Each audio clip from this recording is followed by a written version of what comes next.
Hypocrisy. Hey, what's up, guys? Welcome to Law-Splaining the Interwebs. I am your host, Nick Rekieta of Rekieta Law, a small law firm in central Minnesota. How are we doing tonight? I hope you're all doing very, very well. It is Monday. It is time for a new week. It's a new dawn. It's a new day. It's just actually a new week. And it's Monday, and everybody hates Monday. Why should we pretend otherwise? And why shouldn't we hate Monday anyway? So anyway, yeah, it is, it's time, I guess, to jump in to some new topics, some old topics, all sorts of topics to cover tonight. This week has so far started off well. I got 3 videos out today, something I haven't been able to do in a while. Really glad to get that knocked out, and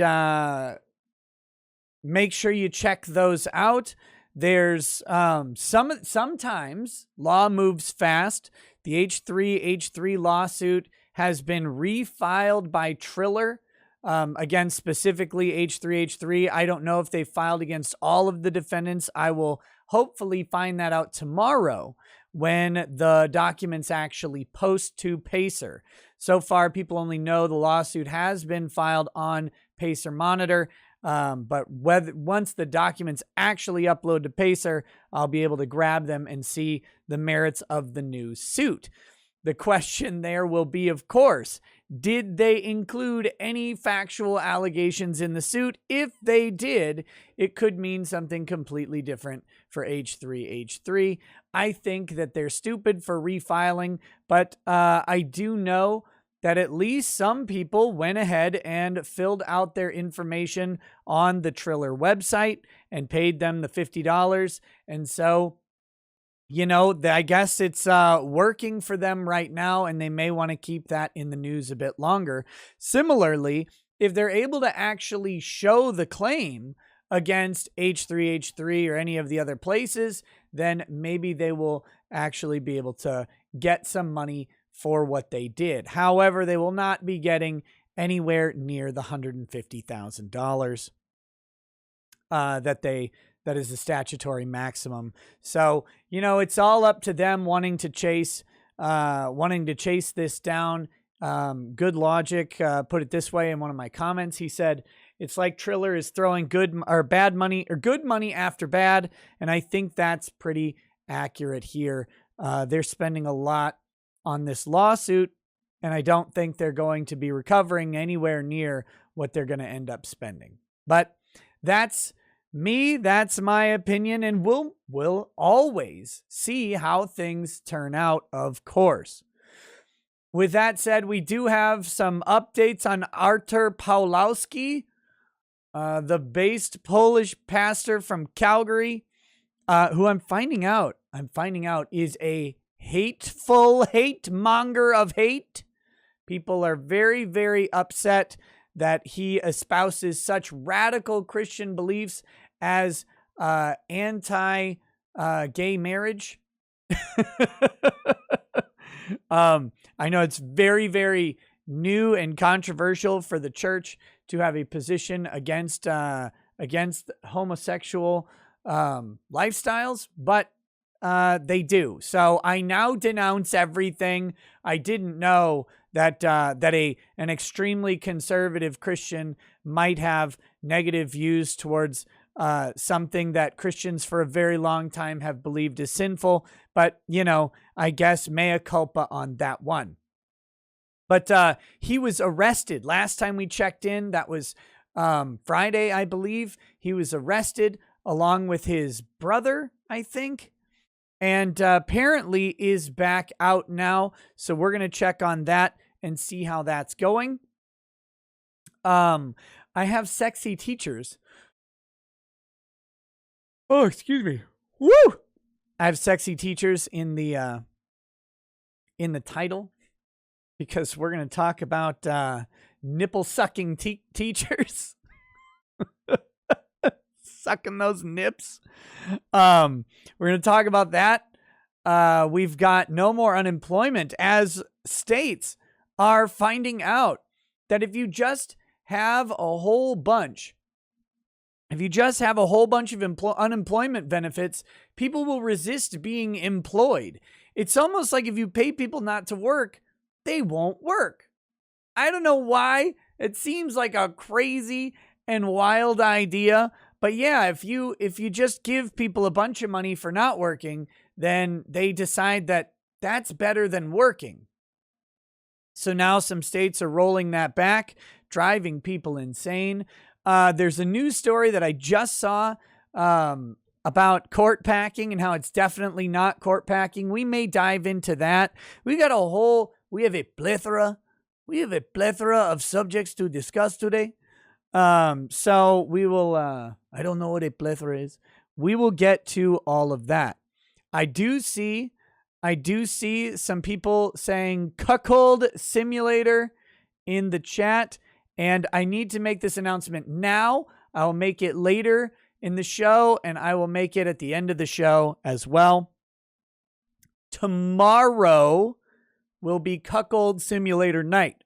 Day 2 in the life of Ron Toye resumes on Twitch tomorrow. Tonight is movie night, and do you know Amazon has been sneakily putting out great movies onto Prime. We've got See No Evil, Hear No Evil with Richard Pryor and Gene Simmons. We've got Head of State. We've got, what else was there? There's a bunch of stuff that just got added. Tucker and Dale versus Evil is on there as well. So we will have at least one movie tonight, and tomorrow night we will have Cuckold Simulator. But I want to make sure that I get 2 days of announcements. The first Cuckold Simulator was a smashing success.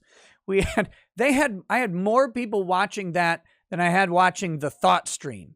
So that's how that goes. We have more to explore with that. By the way, the developer is now following me on Twitter, which makes me so happy. You can't understand it. I now know what like a Kotaku journalist feels like when Anita Sarkeesian gets a restraining order against them. That's how I feel, the exact same way. So we will be doing Cuckold Simulator tomorrow. I want to give people enough advance notice to come and check that stream out. It is, at first, let me take a moment. When playing Cuckold Simulator the first time, I was so convinced that it was actually one of you guys who watches this show who made the game. I'm like, this is too perfect. This person acts like Ron. They talk like Ron. His horrific wife looks like Monica. And I mean, down to the hair and hideous body shape and everything. He's got the soy face. I mean, it was so good that I was like, this guy has to watch this show. He has to know what's going on. And then I realized, no, I don't think so.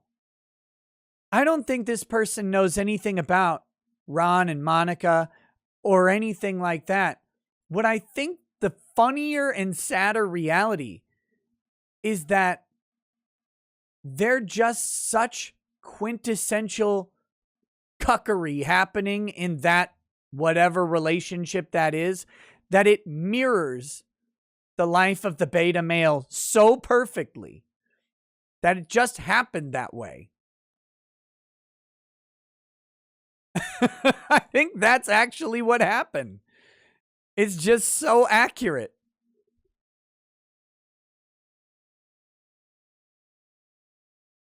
Absent-minded, I talked to Peacock the other day. Hopefully, we'll be seeing him soon. Hopefully, very soon on the channel. I would love to have him back on. He'd love to come back on. And we'll hopefully be knocking that out at some point in the near future. So anyway, so yeah, that's tomorrow night is the Cuckold Simulator, and God, I can't wait. I also want to do a bonus stream on my other channel to talk Lady Rackets and I got a new arcade machine that we'll probably build, and it was really fun last time building an arcade machine with her, so maybe she'll want to do it. I don't know. It'll be up to her if she wants to build the machine on a stream with me, but that'll be on the media channel. I do have some videos planned for the media channel coming up. One of them is I saw the news story today that Seth Rogen and James will no longer ever work again with James Franco. Never again will Seth Rogen work with James Franco, because you see, Seth Rogen is woke and he is good, and James Franco is an abuser of women, and Seth Rogen definitely didn't know about it until now. It's so new. He never knew anything about that evil James Franco. It's not like they worked next to each other. It's not like they did several movie productions together and seem to have been friends forever, but he's not going to work with them anymore. And that's what, that's the bitchery of Hollywood today.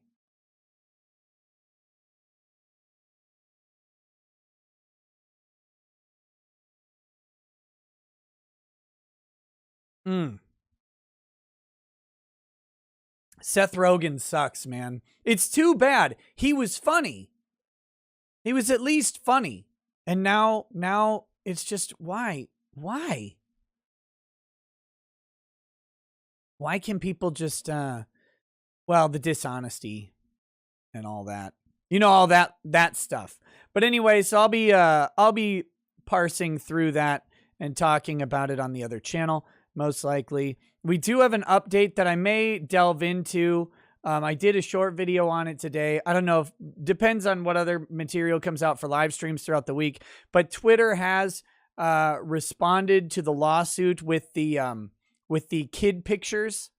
If you remember the kid pictures lawsuit with Twitter, they have responded and said that they're protected by Section 230 and asked the judge to dismiss the case. So we'll see how that turns out. I think that would be a terrible ruling, but it is, it's kind of up to the judge. We'll see what they end up, where they end up going with that. For now, let me grab a couple of these pre-stream chats, and then we will get into the materials for today. Okay.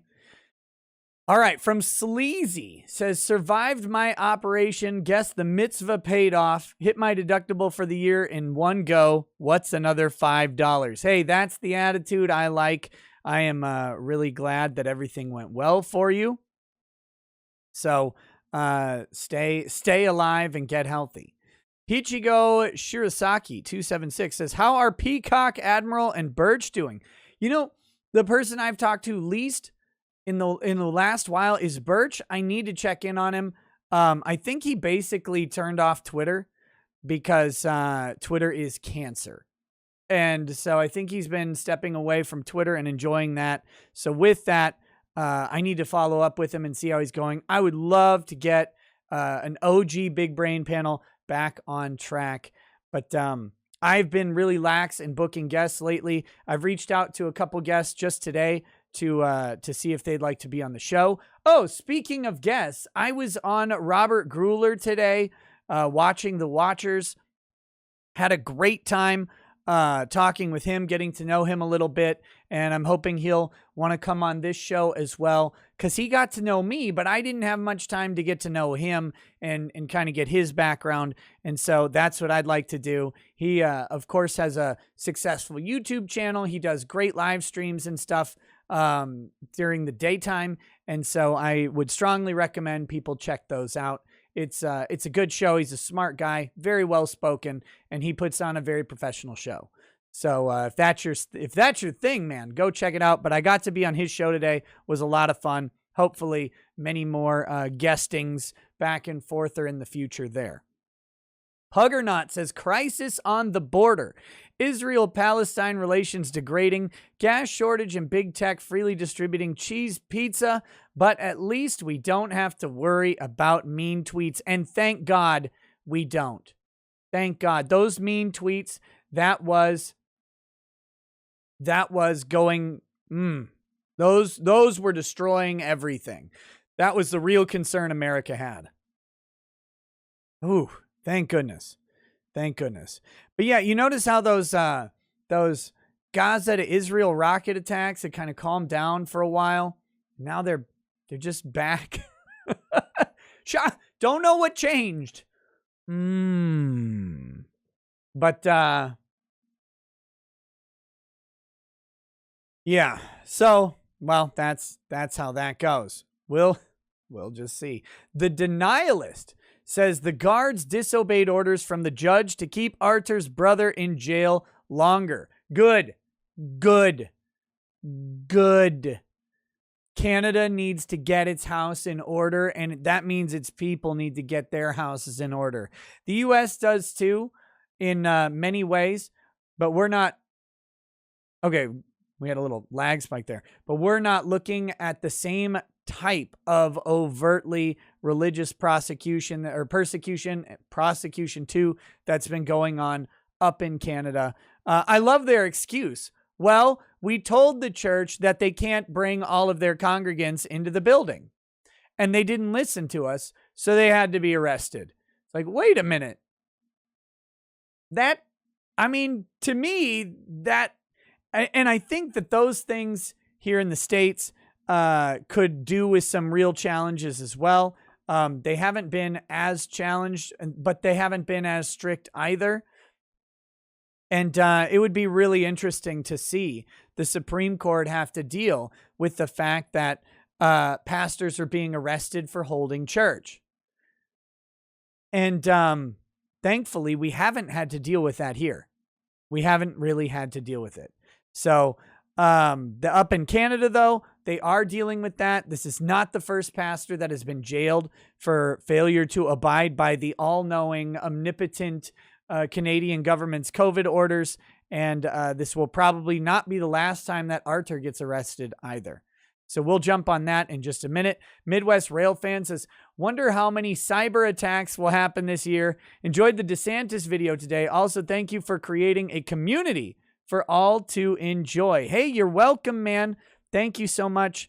Actually, I have a word on that community stuff. Someone sent me a video. And said I was welcome to share it with you guys. And I think I definitely will do that. Let me get it pulled up. Now is a very good time to do it.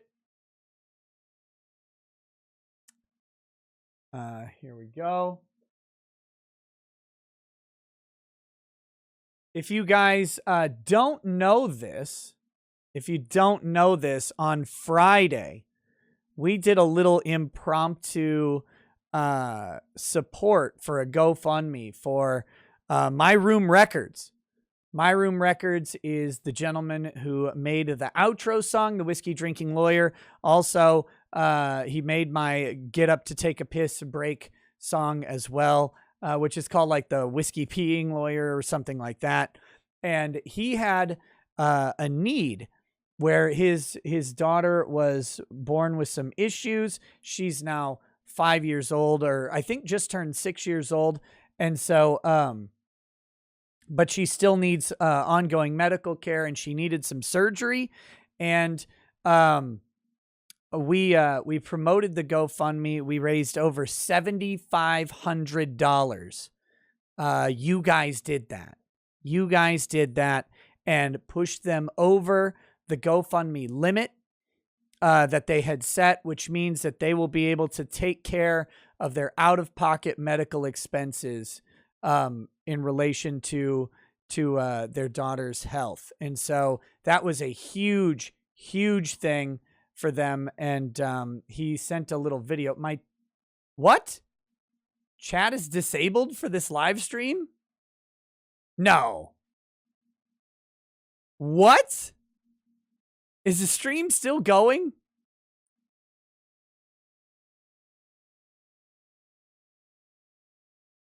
Hold on.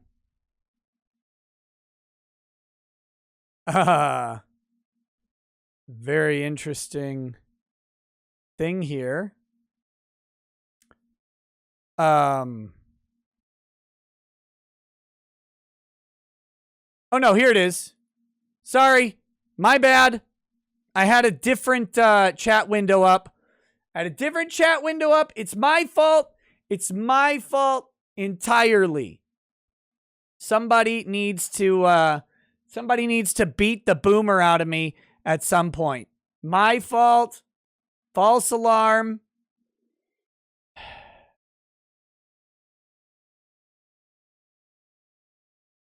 At some point, someone's going to come to my house and be like, your license is revoked, mate.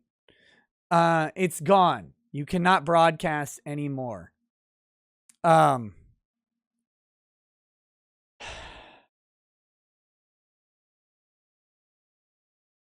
Anyway, you guys raised over $75,000 or $7,500 for My Room Records' family, and he sent this little message that we're going to listen to right now. Hey, this is Ben at My Room Records. I just want to say a huge shout out and thank you to everyone in the Rekieta Law community. This last couple days of you guys and your support for my daughter has just really been amazing. And I promise I didn't cry when you guys collectively raised over $7,500. I'm pressing X to doubt on that one. To push my to push the fundraiser for her over its goal. And I just thank you so much for what you guys have done. And I thank Nick especially because he has cultivated a community, and it's a community that really shows that they care about things that matter. From Vic and his situation, from the Keith and his school, from all the different comics that from independent creators that Nick has supported and Nick has encouraged all you guys to support. It's very clear that he's cultivated, like I said, a community that cares about things that matter. And I just thank you guys from the bottom of my heart, and my wife and our family. Just thank you guys from the bottom of our hearts, knowing that as we are dealing with this, you guys know that this matters, and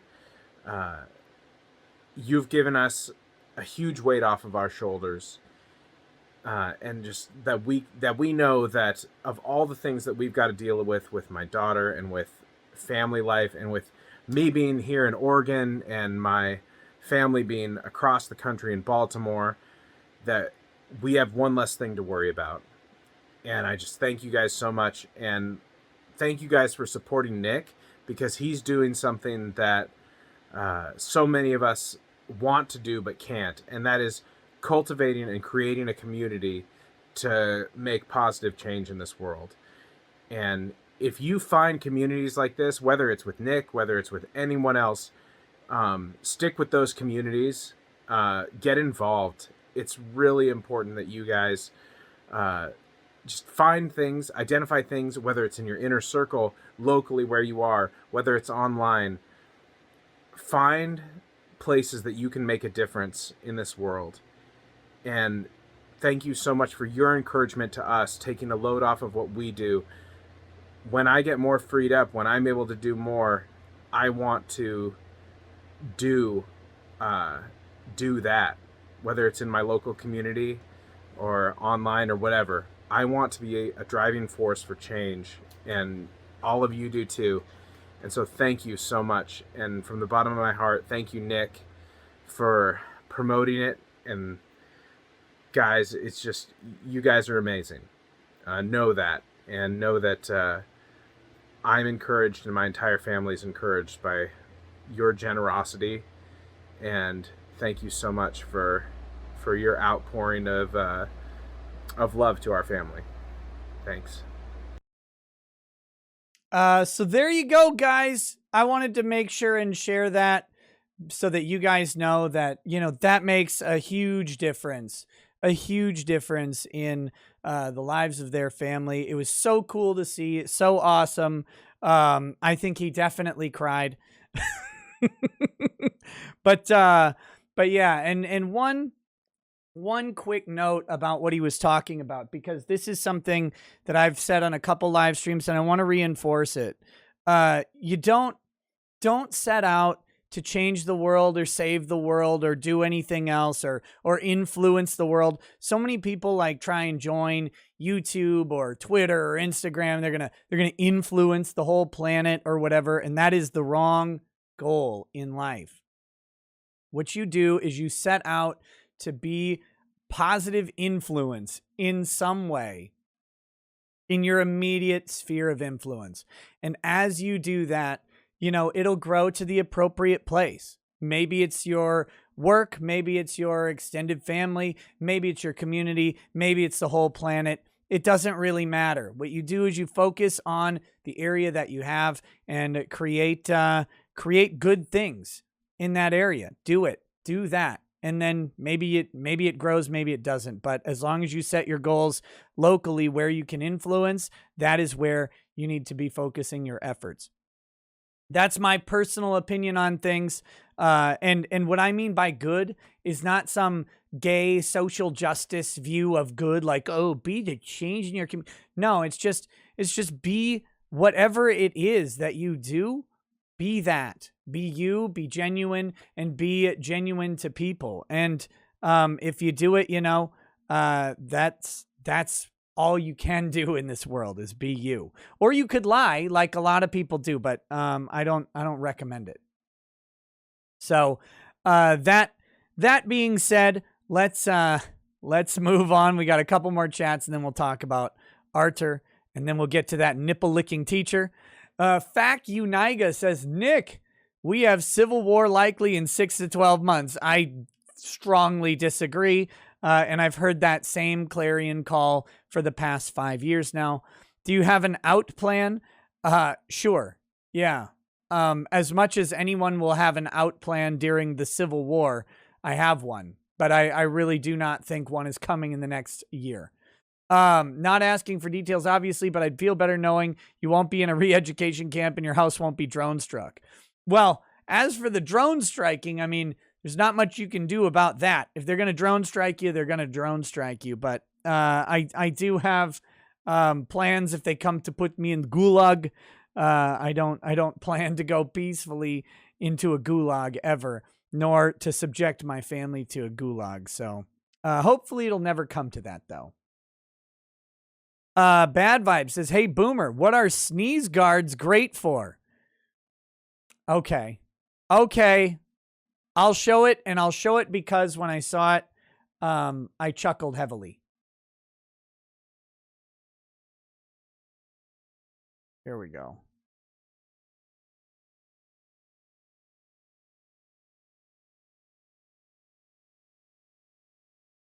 Obviously, sneeze guards are good for preventing the Biden sniff. We got to keep that Biden sniff away. Keep this man away from kids. What are they doing? Why would they do this? I'm going to go visit a school, man, or whatever. No, Joe, you're not. Stay home. Don't go anywhere. Next, Mithrin Emmer says, hey, and Nick, great video on Twitter. But don't you know that they totally have protection for profiting from cheese pizza under Section 230 because Jack, Silicon Valley, and wokeness? It's totally is in the fine print. That's, the sad thing is that very well could be how a judge rules on the Twitter response that, oh yeah, Section 230. I mean, they eventually removed it, so it's fine. disagree, but you know, what do you do? What do you do with it? It's just woo. Yeah. So anyway, moving on. Kinotoshi says Palestine does not belong to the Jews. Well, I think it belongs to Palestine, I guess. But you know what? Like, again, there's this interesting thing of firing rockets not necessarily being the good guys either. So, yeah. If everybody stopped killing each other over there, it'd be great. Mr. Bentham says, boomer. True.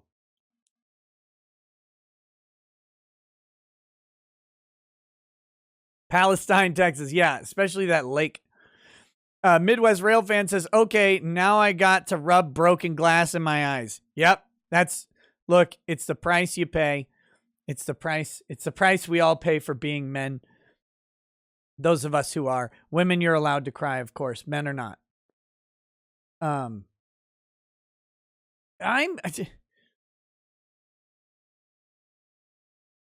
getting so tired of the destruction of masculinity.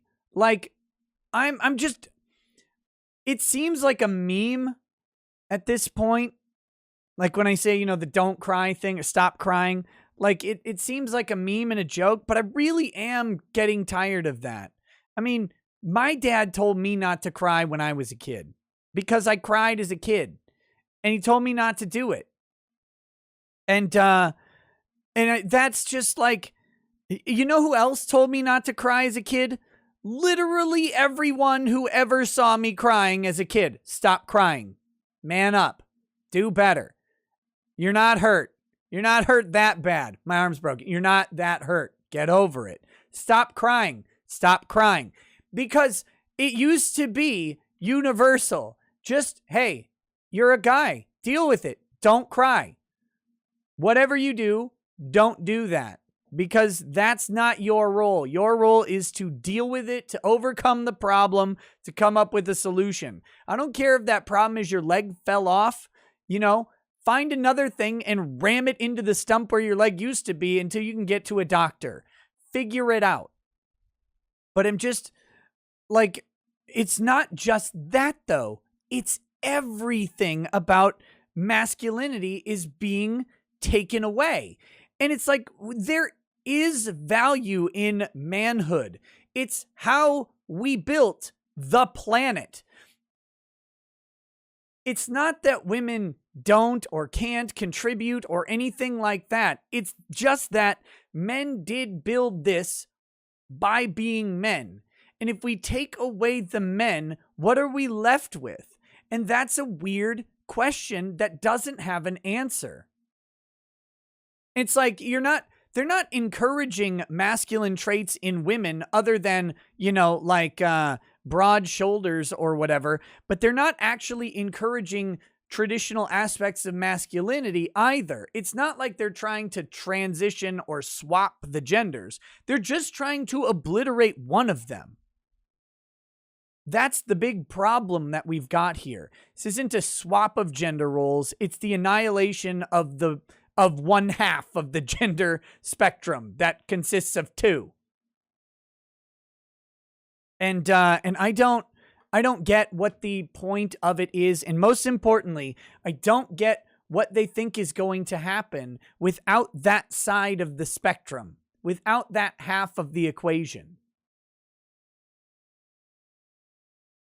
But that's me. I'm getting really, really tired of sort of that idea. I'm getting tired of all of it.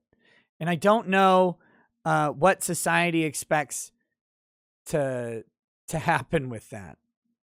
But it starts in the classroom. It starts at these schools that have a curriculum and an administration and a population of teachers that is overwhelmingly female and geared towards teaching women.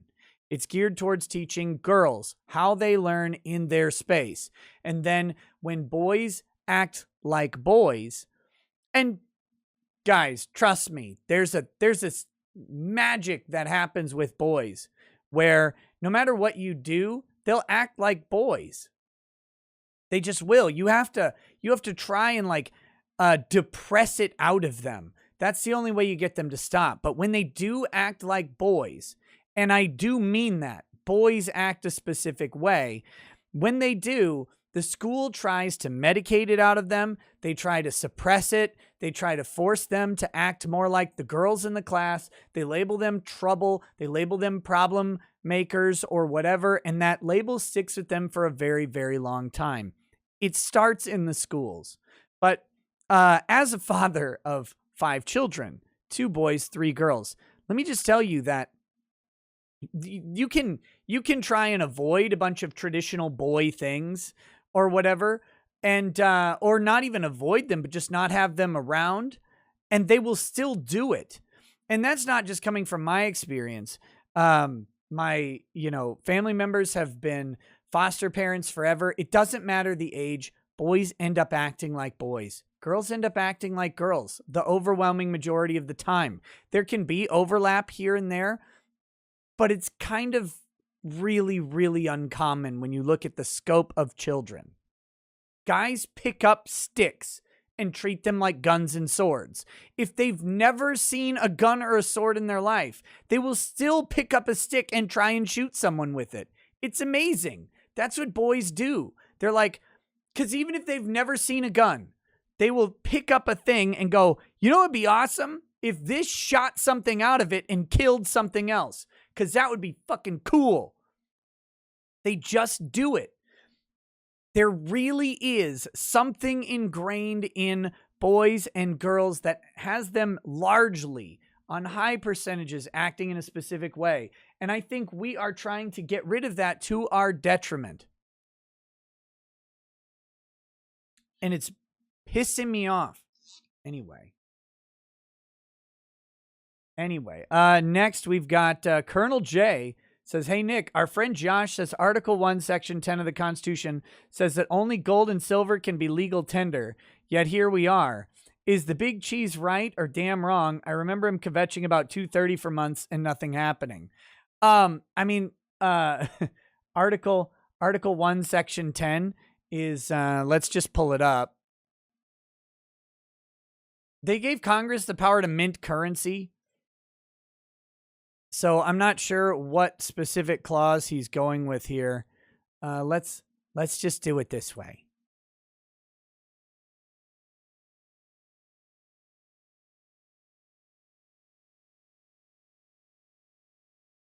Okay.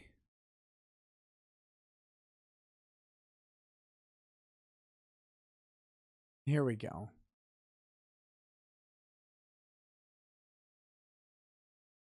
Let's just read it here. All right. Article 1, Section 10, Clause 1. This is probably what he's referring to. He says, no state shall enter into any treaty, alliance, or confederation, grant letters of marque and reprisal, coin money, emit bills of credit, make anything but gold and silver coin a tender in payment of debts, pass any bill of attainder, ex post facto law, or law impairing the obligation of contracts, or grant any title of nobility. Now, notice that is a restriction on states, on the state authority of a state, not of the federal government. Earlier, they have given Congress the power to create a mint and to coin legal tender in the United States. What they don't allow states to do is to issue a state-based currency and use that state currency to pay off debts to another state. When we were under the Articles of Confederation, prior to the Constitution, each state had its own currency, and that currency lost the overwhelming majority of its value the moment you cross state lines. So what they're saying here is that states have to pay their debts to the federal government and to other states in gold and silver, in something concrete, not in a state-based currency. That's what that's about. It has nothing to do with the states minting money versus minting fiat currency versus gold and silver. The feds mint the currency, and that is within the purview of the Congress. That's Article 1, Section 9, I believe, which I can find real quick if you really want me to. Article 1, it's either 8 or 9. The Section 8 is... Here we go.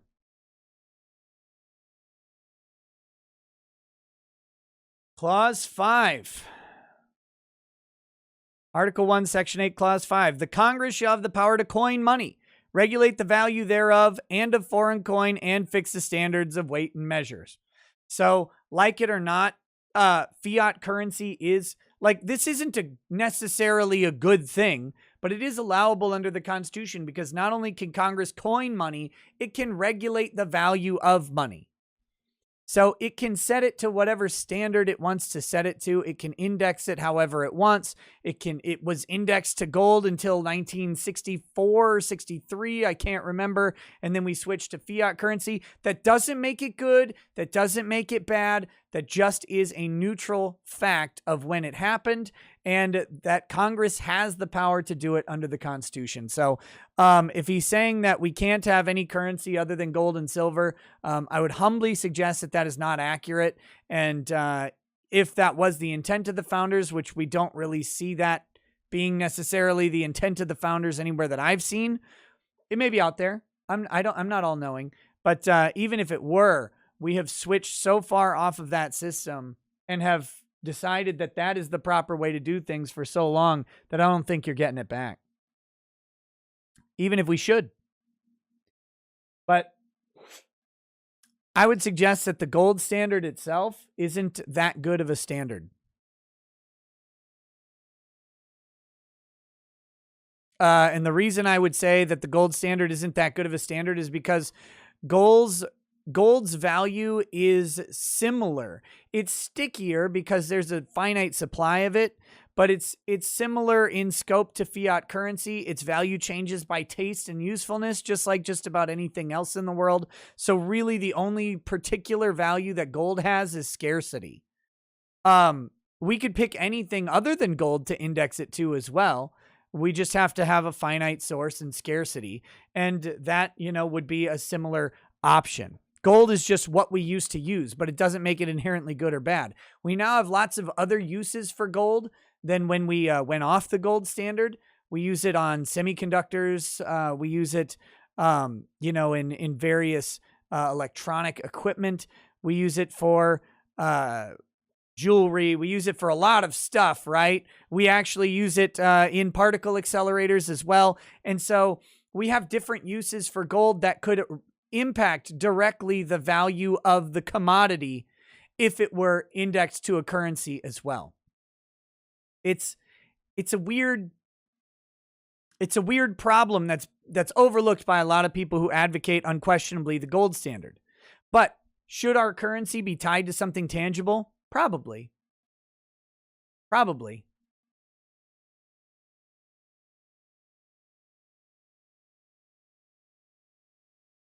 All right.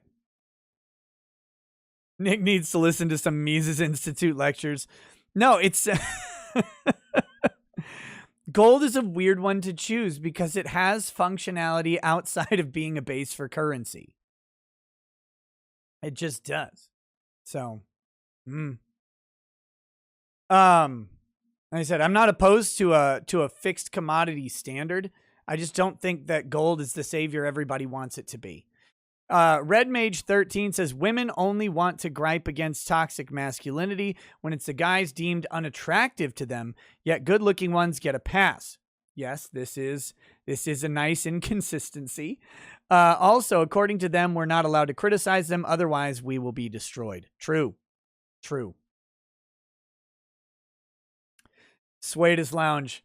Well, an economist shouldn't comment on law, but they do.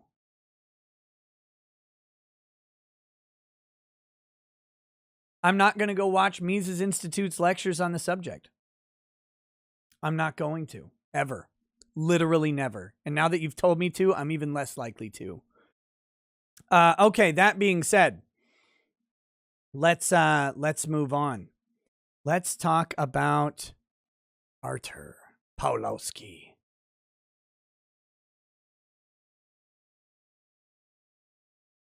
See what we got here.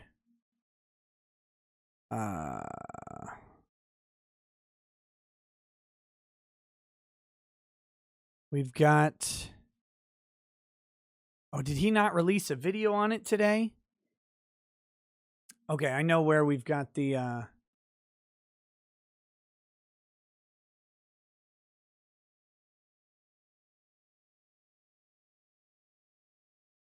Let me find it here.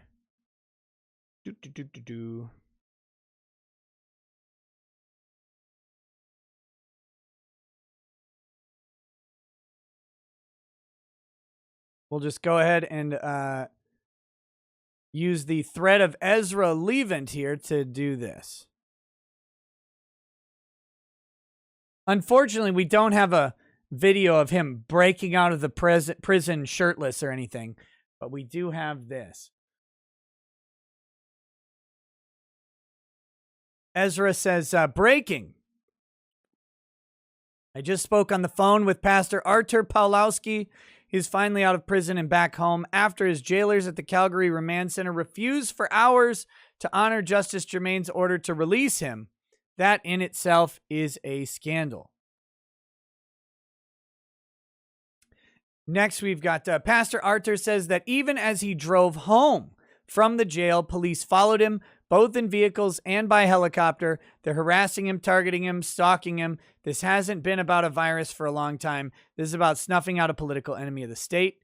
He says they moved him and his brother, David, I think it's David, not the weed, from jail to jail and did not notify his lawyers of that fact. They also repeatedly denied his request to speak with his lawyers, and his lawyers told me they tried repeatedly to contact him but were ignored/denied. Pastor ARTUR tells me at his bail hearing this morning he was literally in leg irons, like he was a murderer who might run off or something. What an absolute eternal disgrace to the government of Alberta. Remember, this guy's crime, it's Dawid.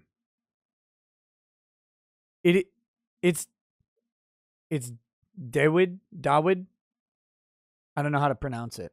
What am I, Polish? His crime is making the state look bad. That's the crime of ARTUR Pawlowski. Okay? This is what merits leg irons, jumpsuits, arrests. This isn't a ticket, right? This isn't oh, you violated a civil order. Here, you get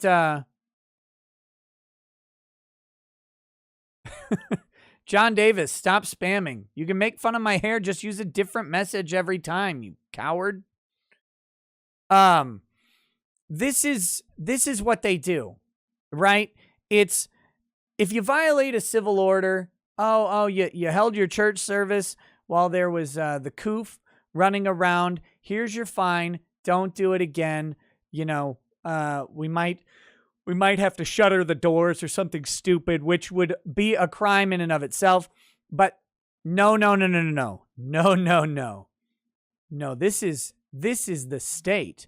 You went against the state. Now, bigot, you must pay. And that payment starts with you in chains. We want you in chains, shackled to a table for everyone to know that what you did was violate the state. That's the display. It's the display of power over this man, over what he stands for, over his congregants. It's a message to every other cucked Canadian pastor out there. Remember, if you try and uncuck yourself and follow the teachings in your little stupid book, no. You'll be in chains. Your congregants will be in chains. Everyone who needs to will go to prison. You listen to the state, not to your God, not to your book, not to your heart, not to your faith. You listen to the state. We are your God now. That is the message that Canada is sending through ARTUR Pawlowski. That is the message.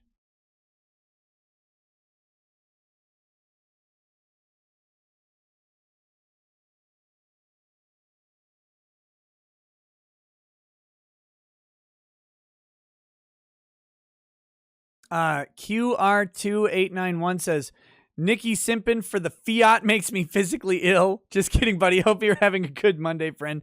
I have no love of fiat currency.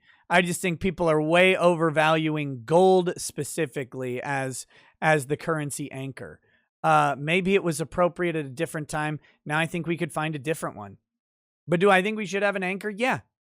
Yeah, I'm not a biggest fan of fiat currency. Towers Comics says, sent you a link on Twitter to Arthur's interview with Keen, the real Keen. Okay, I'll check it out. Maybe we'll watch it in just a second. I don't know how long it is. Pastor Arthur told me they had initially sought to put him in solitary confinement for 24 days, which they claimed was a COVID protection measure. Of course they did. Of course they did. Solitary confinement is widely regarded as a form of torture.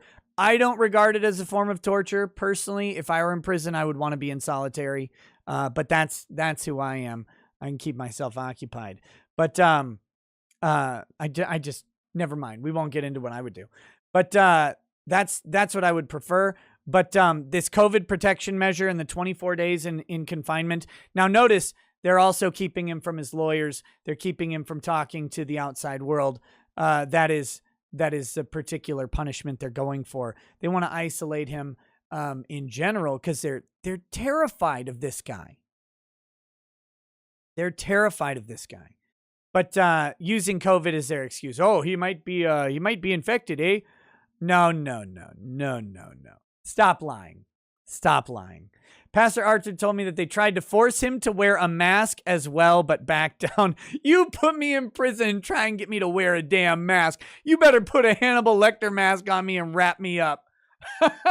I'm already in prison. You think I give a fuck about a mask when I'm in prison?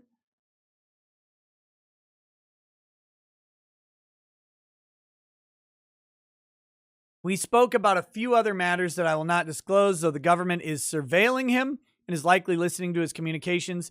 They use sophisticated cell phone harvesting equipment to identify everyone who attended the church.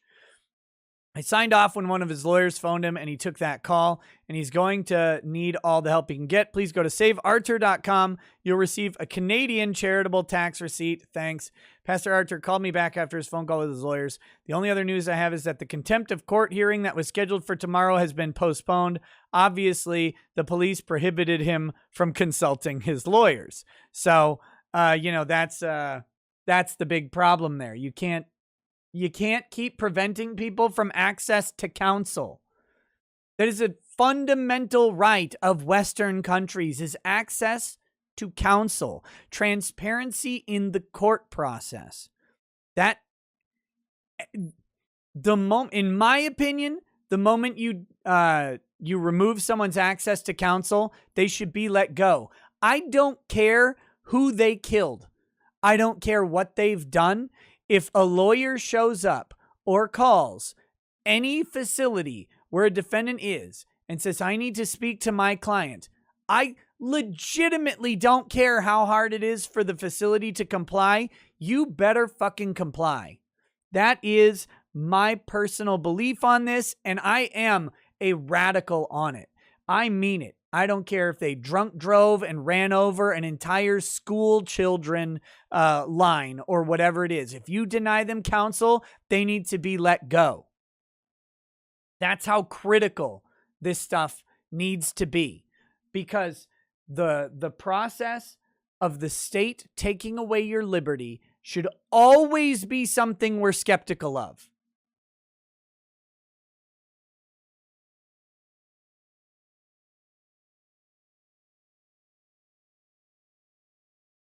All right, let me see what let's pull up the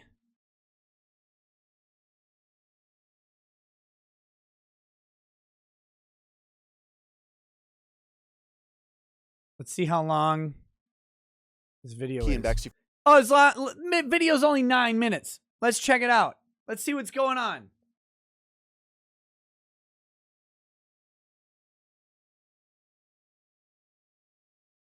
Here we go. This is Keen Bexty. No idea who that is, but he got an interview with ARTUR here. He's got a small channel. 1,500 subs.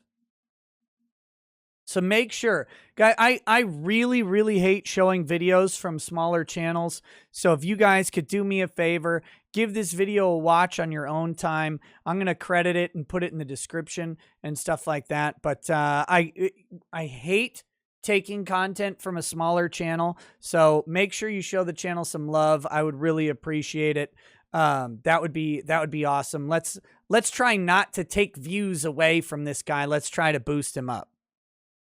For the counter signal standing outside of the Calgary Remand Center. This is the building where Pastor ARTUR Pawlowski and his brother David are both being held.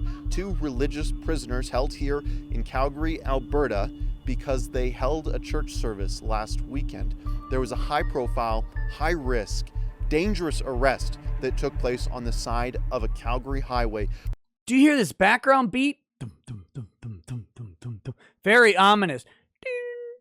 With some haunting minor key notes happening in the background.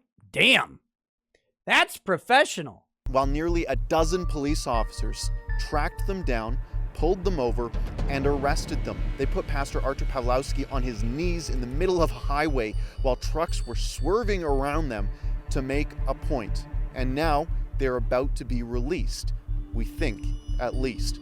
The acting director of the Calgary Remand Center came out here to reprimand the media, to kick them. Looks like we had a stream hiccup or something. It looks like it's back. Sorry about that. Should I go back? Should I back the video up? He's just giving background now. He hasn't gotten to the interview yet. So I'm going to we're going to keep going. We're going to keep going. Them off the property. Here's what just happened. I'm the acting director. I'm telling you, you have to wait at the end of the road. Listen to this. You can't stand on the public ground in front of a government building. Canada is fucked, by the way. Canada is the land of the free to be cucked. That's it. That's it. If you are not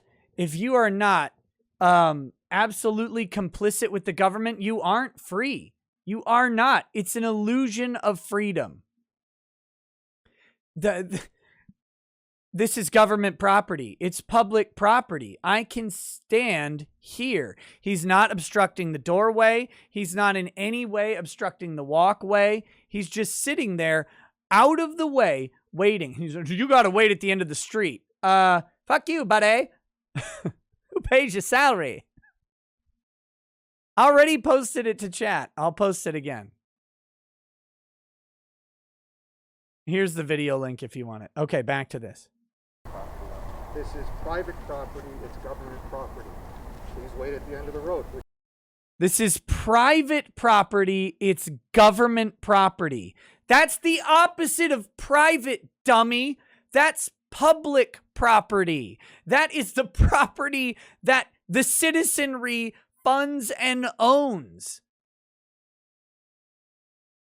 Which is what we send the media anyway. Is there any people? This is private property. It's a correctional center. It's a maximum security institution. It's a maximum security institution. Why is ARTUR Pawlowski in a maximum security institution? First of all, why is he in any institution at all? Second, why is he in maximum security? And it's classified as private property.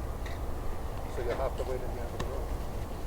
Now, if Pastor ARTUR Pawlowski is released, I'm going to be here waiting so that I can speak with him, so that I can get an interview with him for this video that you're watching right now, but also for my podcast, which I encourage you to check out at thecountersignal.com. When you go there, you'll be prompted to sign a petition to end the lockdowns. And after you sign that, go and listen to episode 1 and 2 of the Counter Signal podcast. There will be more, hopefully with Pastor ARTUR Pawlowski, should he be released in a few moments here. Well, they kept us 53 hours. No pillows. Horrible, horrible way to treat humans. When I had a dog, I treated the dog a lot better than that. How did they treat you inside? First 24 hours on a slab, lights, no sleep whatsoever, and you could tell they have an agenda. They knew who we were, and they really wanted to make sure that we know that we are not welcomed and that they don't like us. What was going through your head when they were arresting you, and what lots of people, you might not have seen what people have been saying over the weekend, but it was a dangerous arrest on the side of the highway. What was going through your head when that happened? Well, for over a year I have been telling people about the overreach, about abuse of power, about harassment, intimidation, medical tyranny, because that's what we are witnessing right now. It's a hybrid between fascism and communism. Look at how they're carrying off his brother. Like, look at that. You get the arms, I'll get the legs, eh? Communism, it's something totally new. Medical tyranny that uses the armed forces of the government and the political power. We were political prisoners for 53 hours. I mean, I would never imagine that I would be living again in a country where pastors, out of all the villains on the planet, pastors will be arrested in the middle of the highway, not for planning terrorist attack, not for looking to hurt people, but because we opened the church and we were singing songs and praying for people. I mean, this is absolute insanity. That's the point that can't be skipped here. The worst part of this event, by the way, was reading the Canadians' responses on Twitter. Let me actually have some of those. Give me just a second. This was the absolute, like, what? This is one of the most baffling things to me. Here we go. Let's take a quick peek at this. We'll go back to the video. So this is from Calgary Police, right? Someone said there was no display. I mean, they tweeted it out. Here we go. Earlier today, police arrested 2 organizers of a church service who were in violation of a new court order obtained by Alberta Health Services in relation to mandatory compliance of public health orders for gatherings. Now look at this. Okay, that's funny, but hold on. Not all of them are funny. Thank you for arresting these 2 individuals. Enough is enough. I hope they're held until Monday. You know why? Look at this. He wants them to be held through the Sunday church service, right? Thank you, CPS and AB government with enforcement. Our lives will not get back to normal until everyone realizes how serious this situation is and obeys rules, get vaccines, and start to care about your neighbors. No one forced anyone into this church. Nobody was forced to attend this service. Odd you didn't organize the arrest arrest the organizers of these religious gatherings. All these comments show just how indoctrinated so many people are. Yes. No one is above the law. Glad the law was enforced. I'm only smiling at this because I despise religion, but very saddened at the direction this pandemic is taking. Our rights are being taken from us. Wait. Listen to this guy. I'm so glad those Christians got picked up. They're nasty, but our rights are being taken. Yeah, their rights are being taken first. What the fuck are you? Do you not get it? Goebbels would be proud. The Pawlowskis have always had a political agenda, but used the church and feeding the people on the street as a facade for being genuine citizens. It's all a cover, and hard to believe this group has a following.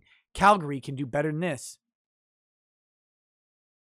Here we go. So shame on you guys. There are criminals out here that need to be apprehended rather than a man who preaches love. Try again. Someone that preaches hate, is homophobic, etc. is not someone to aspire to be like or hold up on a pedestal. You read my version of this Christian book. Obey the government, for God is the one who has put it there. Yeah. Never, ever cite Romans 13 at me about obeying the government. Because I am telling you the truth. Paul was in no way advocating to 2021 Christianity.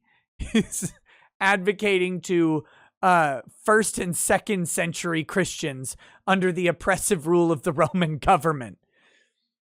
There's a pretty distinct difference, although actually maybe not much. We'll just see when Trudeau's bastard son Nero takes over Canada what happens. Everyone breaking these rules should be fined thousands of dollars and forced to comply. Let's see. This guy's got it right. Strange world to be in when the police brag about violating someone's freedom of religion and speech. Here we go. Tyrants, those involved will answer in eternity for your actions of just following orders. Where have you heard that before? Nuremberg tribunals coming for after you soon enough. What is it about infectious, frequently fatal disease that you don't understand? God, thank you. Finally, some consequences. Thank you. I wish this had been done long ago. You've got my support. Excellent. Thanks for your service. Gross. Gross. Back to the video here. Are you going to stop hosting church services now?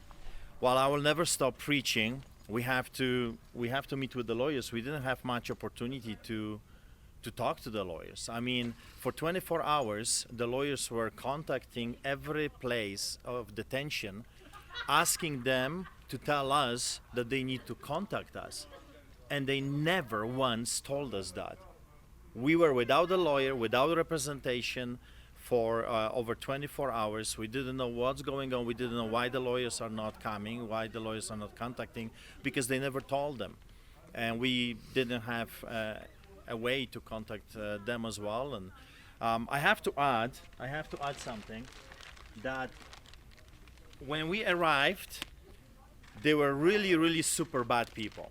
And you could tell that those bad people really wanted to hurt us. However, when the shift changed, they were really amazing people. And they were concerned about us. They were concerned about food. They were concerned about drinking and whatever we need. They asked. They couldn't do much, but they were genuinely concerned. And I even put down a name.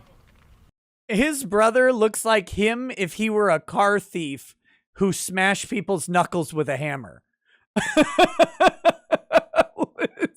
His brother is terrifying. I love him. I bet that guy is super hilarious.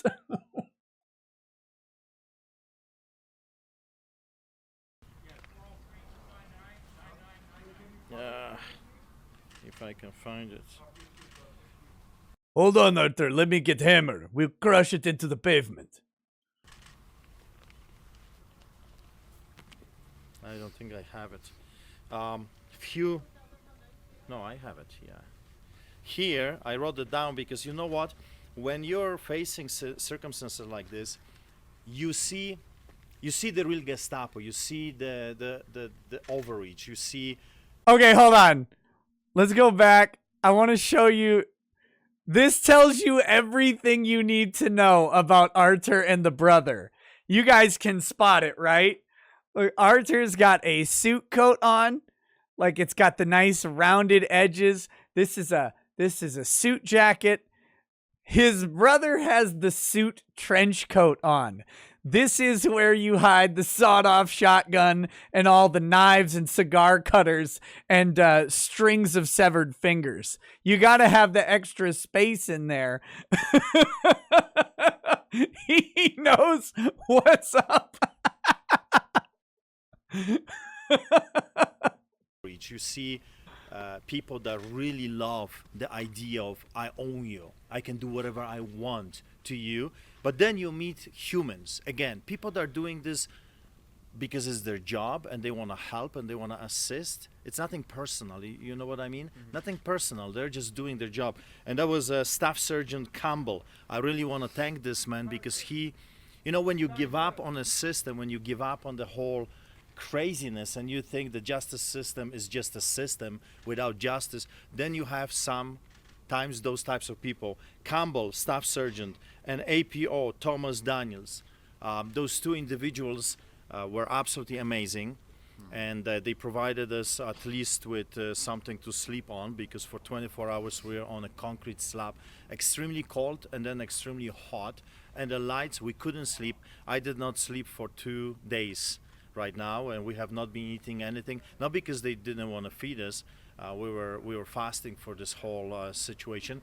And then the night shift yesterday, again, from the Nazis, wannabe Gestapo, KGB style people, to human beings again during the night hours. We don't have their name, but again, what a difference from people that love to abuse and harass to people that I'm doing my job. Can I assist you? Can I help you?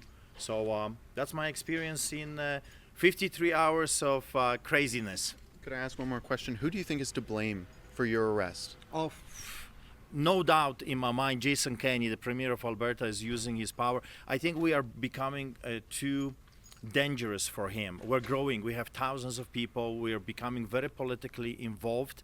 And we have already 11 candidates in the upcoming election, not just municipal. We are raising candidates for provincial and federal election as they're going to start coming. So it's a political. We were political prisoners, 100%. They showed us that we are political prisoners. You could tell everybody were talking about us. And when we were in separate cells, the authorities were coming and viewing us like monkeys in a zoo. You know, oh, we have Pawlowskis in our cell. We can do with them whatever we want because the Premier of Alberta is giving us that right. Now, I was at the prison for about 5 hours today while I awaited the release of Artur Pawlowski. He was there, and he was supposed to be on bail. He was supposed to have been released early this afternoon, if not this morning.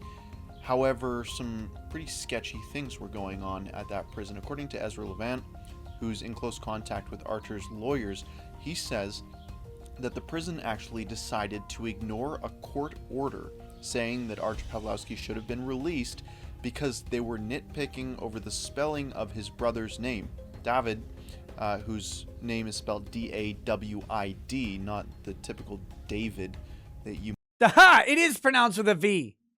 might have heard of before. They said that it needed to be spelt with a V for him to be released, even though that's not how his name was spelt. It was a really strange thing to happen, but it was clear that the prison just didn't want a high-profile release. The prison was surrounded by journalists. I wasn't the only one there. A reporter from Rebel News was there, as well as from CTV. My guess is this was all to keep the release a little less high-profile compared to the arrest. They wanted Albertans and the mainstream media to see that high-profile arrest, but not the release. Luckily, I stayed there as long as it took so that we could speak to Artur Pawlowski to hear what happened while he was in prison, what was going through his head while he was being arrested on the side of a busy highway, and to ask him if he would join me on my podcast later this week, which he agreed to do.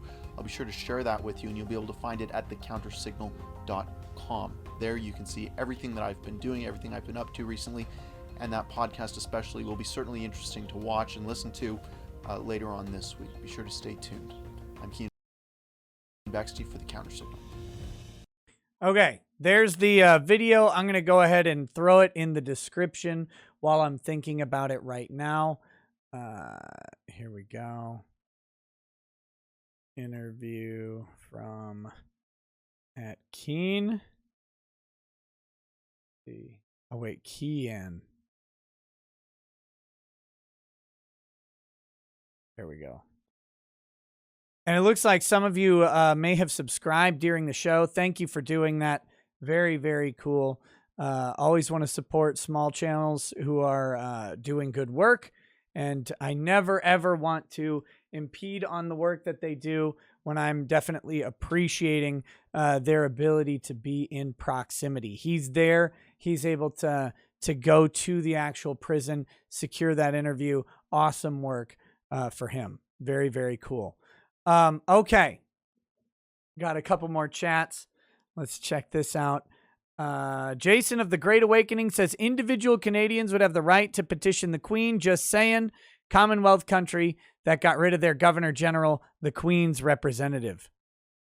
Yeah, I'm not sure when you mean they would have a right to petition.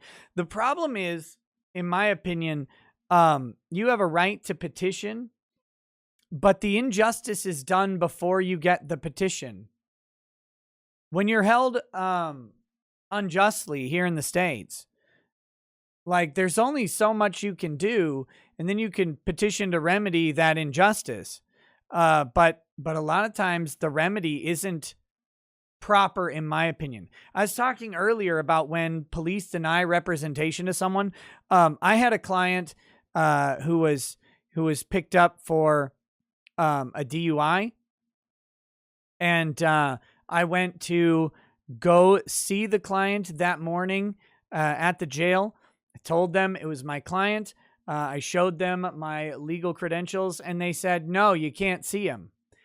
And I said, and he had just been brought in. I said, what do you mean? I'm his attorney. Of course I can see him. He said, nope, you're not going to see him. Like, why not? Well, he's still intoxicated. Okay, how intoxicated is he? Well, we don't know. Not going to tell you that. Well, when will he be not intoxicated so I can see him? We don't know. So you're not going to let me see my client. They wouldn't let me do it. They wouldn't let me see the client at all. And that was that. The problem is you have to take care of that stuff later. And the way the U.S. handles it, someone asked in the chat how it's handled in the U.S., I think is also improper. But how the U.S. handles that is you have to make a petition to the judge to do something about it, right?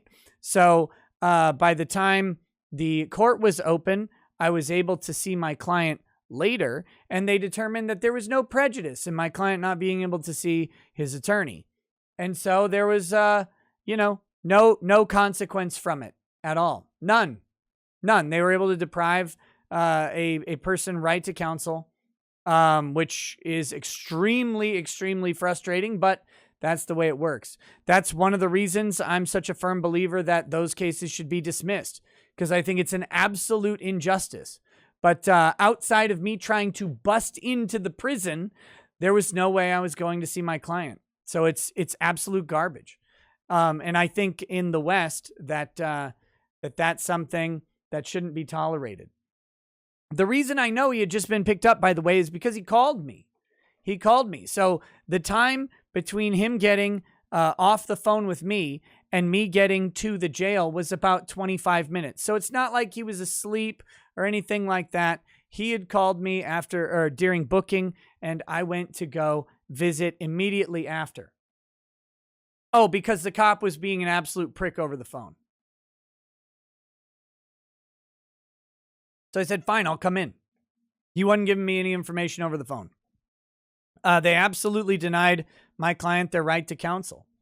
But because it didn't have any specific impact on his case, and he ended up hiring, I don't do DUI work, by the way. It's not my personal field. And so I said that I recommended he hire someone else for the overall case.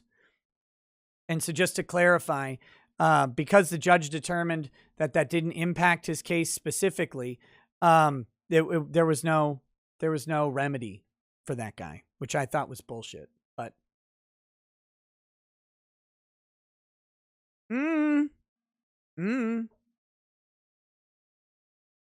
really, really frustrating time. WZRQBS says, WZRBS, there's no Q in there. Says, I don't believe in God or the Bible, but you have to obey my intentional misinterpretation of Scripture. Tips Fedora. Absolutely. Was it Hero Hay? No, it wasn't Hero Hay. QR2891 says, as an atheist, I want to say shame on Canada for the way they are treating people of faith. If that were my mother, I'd be livid. Viva la Canada. Exactly. And, that's the problem that everybody has. It's a Christian today, it's a Muslim tomorrow, it's a Jew the next day, and it's an atheist the day after that. You just throw on the dartboard who's going to get the persecution, and it's all wrong. All of it's wrong. It's not right because it's one denomination or it's one religious belief.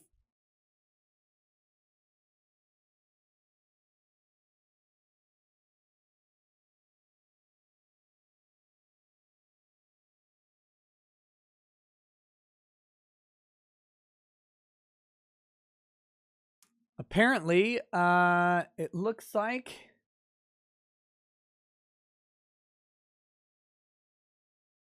the broadcast is down. Trying to figure out what's up with that.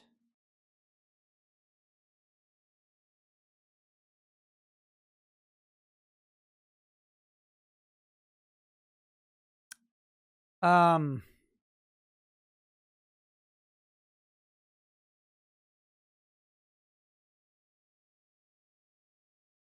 on now. Now, of all times now, gotta hit record again. Damn it.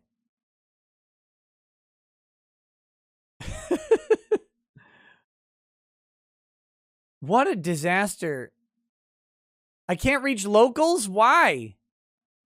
There we go.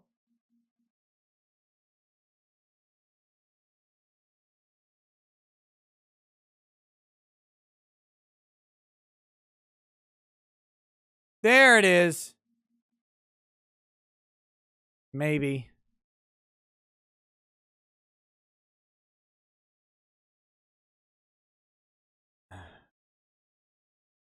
I guess.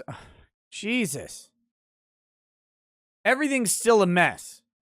We're getting everything running here.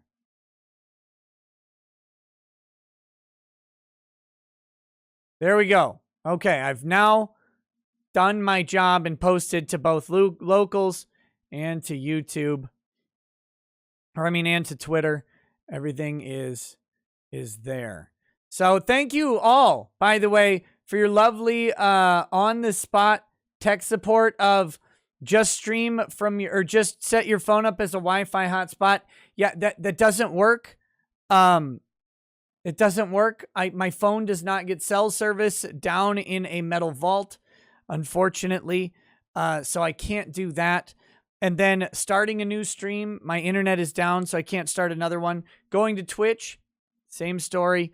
But I do appreciate it all. I would love for there to be a competitive solution to Spectrum. I'll look into Starlink. I don't know how well it performs. I've heard there's some latency issues, but maybe that's not a big deal on live streams. I don't know. But we'll get back to that. Thank God YouTube has this new thing where now, since my my screen had to refresh, or my stream had to refresh, I now have to go, and the entire Super Chat tracking system that they have is completely and utterly screwed up. It's completely screwed up. So now I have to do that. I have to go through and get the Super Chats in a completely different way. So that's going to be fun. Fun problem to have. Let me see. Where did we leave off? I know I think I was like in the middle of reading one. Oh, yeah. Yeah, I see where I was. Okay. See, Goody, get an actual mobile hotspot. It doesn't matter if it's my phone. The cell signal does not penetrate into a concrete and steel vault that is under my house. Also, the cell service here does not support, like, it's not good. I'm in the middle of nowhere. Believe me, if I could just live stream from my cell phone or through a mobile hotspot or have mobile internet, I would happily do it. It's absolutely garbage in this area, and then combine that with being in a vault, it makes it even worse. I told my ISP, I said, what do I have to pay for you to run the fiber line directly into my house? And they won't do it. It's stupid. It's stupid. See, Goody says, real hot spots have better range and service, you moron. Sure. Okay. I'm sure they'll be great down here. It'll be wonderful. I'll get right on it. I do appreciate the thought, man, but trust me, I've lived in this area for 10 years and cell phones barely even work. Mobile hotspots, the data, the 4G data barely even works out here, much less supporting a stream with it. It's absolute garbage. So, if I were in the metro area, even the little mini metro area near here, it would do much better, but I'm not. Anyway. Okay, here we go. Mr. Bentham says they first came for Christians like ARTUR. Absolutely. Tina says, anymore, it feels like we're all logs spiraling down the toilet and it doesn't look like it's stopping anytime soon. That, yeah, things are going to hell. But the good news about that is when the pendulum is swinging, when it hits its maximum, when things are at their worst, that's when it can start swinging the other way. That is, if the pendulum is swinging. I don't know if it is or not, but if the pendulum is swinging, there is hope that it'll start swinging back. But it has to reach its maximum potential before it starts going the other way. Eric Allen says, how long until this happens in America? Seems it could be normal in Massachusetts, and it would take months to get through a court here. Yep, Massachusetts, California. The only thing stopping it is that the governments in America just have held off. They've just held off a little bit on pushing that window. So it's just, that's been the only thing. And I think they do this from time to time. They hold off on enforcing something because they're scared of what happens if it does go to those higher courts. They're scared of that. Let's see. Dovin Death says, a little off topic, but it looks like there's a warrant out for Boogie for aggravated assault. Really? For the warning shot? Oh, that's hilarious. I'll have to, if anybody has any information about that, please send it to me. That's great. Jason Smoot says, stream back on shot. Yes, I've got a 1K shot and a stream back on shot to take care of. We'll do that in a minute. Let's see. Treonis says, hey, Nick, got some Whistle Pig Rye today. As always, an entertaining stream. Well, thank you. Thank you. Even though there's a nice 15-minute chunk right in the middle where it was gone. All right, so we're going to do this in 2 steps. We're going to do the Aaron Malt port cask finish for the 1K. And then the stream back shot will be Rittenhouse Rye. I got to buy another bottle of this Rittenhouse Rye. Cheers. Here's the Aaron Malt port cask finish. This is very, very good.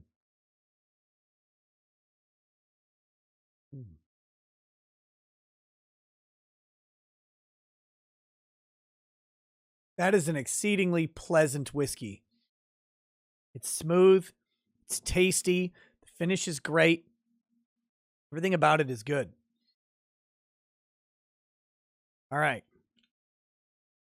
Next, we've got Rittenhouse Rye. This is not the same caliber of whiskey. It is not as smooth. Its finish is not as nice, but it gets the blood flowing. It gets the rants going. And then we are on to nipple-sucking teachers after this.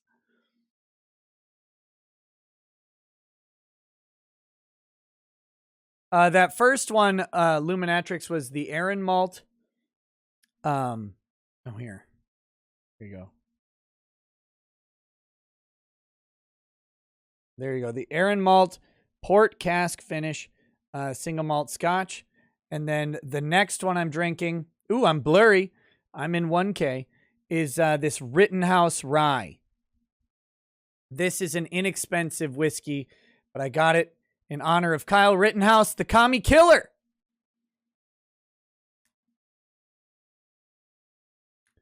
SD anime, no. I'm not turning on autofocus because Sony cameras have a very, very nice continuous autofocus. And the last thing I want during the stream is a very, very nice continuous autofocus focusing on me as I move around. No, thank you. It gets very, very distracting.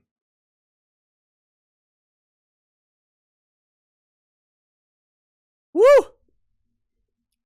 Woo! That's a woo whiskey right there. That's a woo whiskey. It's very, very delicious. Okay. All right.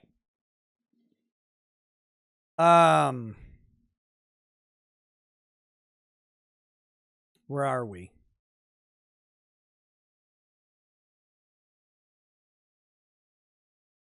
Where is it? Oh, here we go.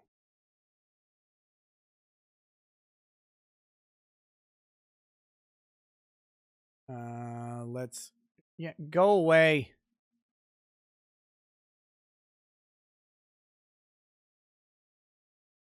Do we have pictures of this chick? Nope. We're not here. All right. Who is Amanda K. Fletcher? New York teacher accused of sexual act on a Zoom lesson. On a Zoom lesson. So, this is a reminder out there that that teachers are people. So it's hard for me to say teachers are people. I'm not sure if I believe it. That teachers are people, but along with that comes a lot of baggage. No, not her. This is not. I don't think it's her. This is someone else. This is some other thing. Florida. Hold on. Hold on. I gotta watch the video.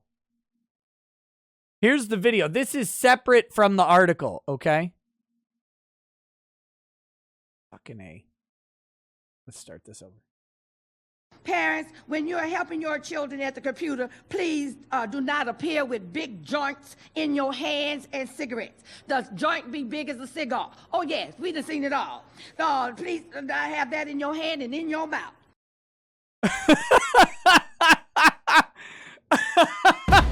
You ready? That is not the subject of the article. That's something else. But parents, when you helping your kids on that Zoom call, please don't have no big joints in your hand. Joints as big as a cigar. Okay. But again, that is not the subject of the article. Spanish teacher Amanda K. Fletcher shocked students at a prestigious New York City school when she was caught performing a sexualized act on a Zoom lesson. What is a sexualized act? Listen to how passive they even word this article. This teacher did a bad, dumb thing. It's okay to say a sexual act. It wasn't a sexualized act. The people did not project sexuality onto the act of the teacher. Sexualization is a verb. That is something that you do to something else. You sexualize the Russell Greer lips, for example. Those are harmless, prosthetic, pink lips, right? You sexualize them when you make them something else in your disgusting, dirty, deviant minds. That's when it's sexualized. Other than that, they're just some lips. That's it.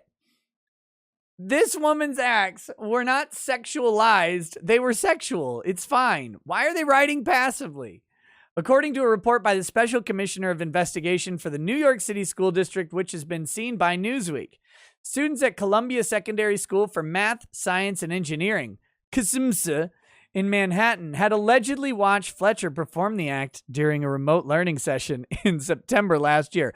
Listen, she just thought she was on Chatterbait like normal. Turns out she was on Zoom class with her students.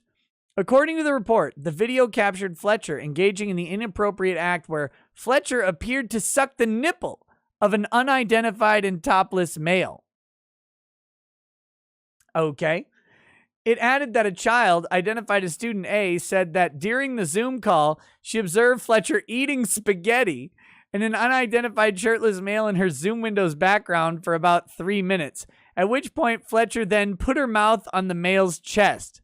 Student A continued that Fletcher then resumed teaching and discussing a worksheet. This is the unsexiest thing I can think of. Look, I'm shoveling a bunch of spaghetti in my mouth. I'm going back. I'm licking a nipple of some shirtless man. And then, oh, by the way, class, let's go back to worksheet question 5. Wait, what? So she knows she's teaching during this? She knows she's teaching in the middle of this? First of all, what kind of shit Spanish teacher is eating spaghetti and not tacos? What kind of garbage dumpster Spanish teacher is eating spaghetti and not tacos? Get some carnitas, bitch. What are you doing out there? Shoveling Italian food in your mouth, you fraud. Okay, the Special Commissioner of Investigation for the New York City School District said its investigators then launched an investigation after they received a confidential complaint. I would never in my life complain about some teacher sucking the nipple of some person on a Zoom call. I would cherish and treasure that memory for all time. It would be the greatest thing that could happen to me in school. If I'm sitting there bored on a Zoom call and some teacher comes out and starts just licking all the nipples she can find. That's the funniest thing. Why would you ever complain about this? Why would you ever complain about this? According to the report filed on October 29th, investigators examined 2 digital files that were taken during the Zoom lesson. One file contained a Snapchat file that contained a screenshot of a video that showed Fletcher putting her face on the man's chest. A second video also showed Fletcher putting her face into the man's chest, at which time she rocked her head back and forth, possibly indicating an act of suckling.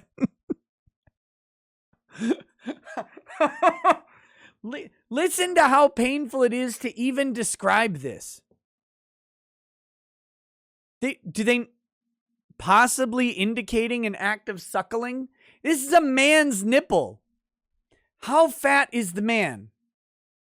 Do we have a giant man titty that requires actual motion for the suckling? Like, how much motion do you need for a nipple suckle? I've got to figure this out. She's rocking her head back and forth. What is going on here? The report continued. Following this act, Fletcher's face, this is my favorite part, returned in view of the screen, and she gyrated her shoulders and smiled.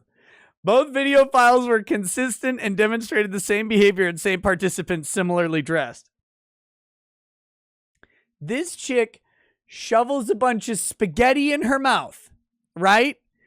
She leans and then goes, love those hairy man nipples. And then right into the lesson. How does this even happen?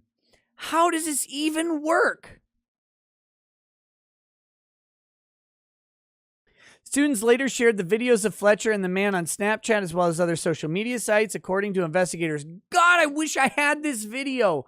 Why don't I have this video? Can someone find Fletcher's nipple licking video? Does anybody have... I don't even know how you would go about looking for this. How would you find this?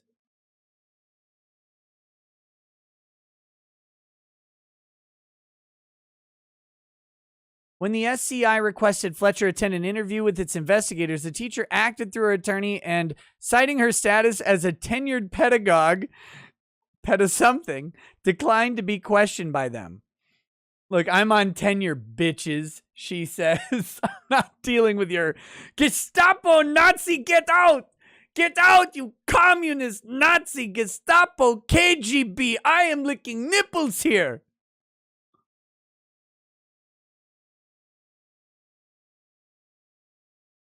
The report also mentioned that Fletcher had been reassigned during the investigation and added disciplinary action should be taken against the teacher. SCI also recommended policy and procedure action should be carried out. Among its recommendations were that employees who work with students via remote learning should be properly trained and not purely focus on the technical aspects of remote learning, but also advice on appropriate and acceptable behavior while interacting remotely with students. They need to have a training class. Can you imagine? Okay. All right, teachers. Hey, shut up in the back there. Fletcher, you whore. Teachers, I know we're all on a Zoom call. This is how you would normally be addressing your students, but today I'm the teacher. My name is Roberta Gonzalez, and I'm here to teach you about proper Zoom call etiquette. I've been brought in by the district as an expert on Zoom call etiquette, okay? Listen, don't lick nipples while you're talking to students. I know it's hard to refrain from licking and suckling on nipples. Look, nipples are great. Everybody loves nipples. Everybody has nipples except for mutants who get them removed by a plastic surgeon and cancer patients. But everybody else has nipples, and everybody loves licking and sucking nipples, okay? Look, we can be honest about this. We're all adults in the room. Everybody's put a little nipple hair out of their teeth or whatever. It's fine. We all like it. We all do it. You just don't do it on a Zoom class with teenagers. I'm sorry. I know it's going to depress most of you, but we can't just focus on the technical aspects of learning. Oh, and by the way, Shaniqua over there, no sucking dick for you. All right? We've had some complaints. And Terry, come on now. Like, how does this voice chat even go? How do you have to have a training to say you can't suck nipples on a live stream with students? How is that a thing? Like, are teachers that collectively idiotic? I don't think so. I've met plenty of teachers. They're all fine, normal people, except for the terrible ones. But generally speaking, they're not stupid. Like, they get it. So I don't understand how this even happened. I'm wondering if it's a dominatrix thing.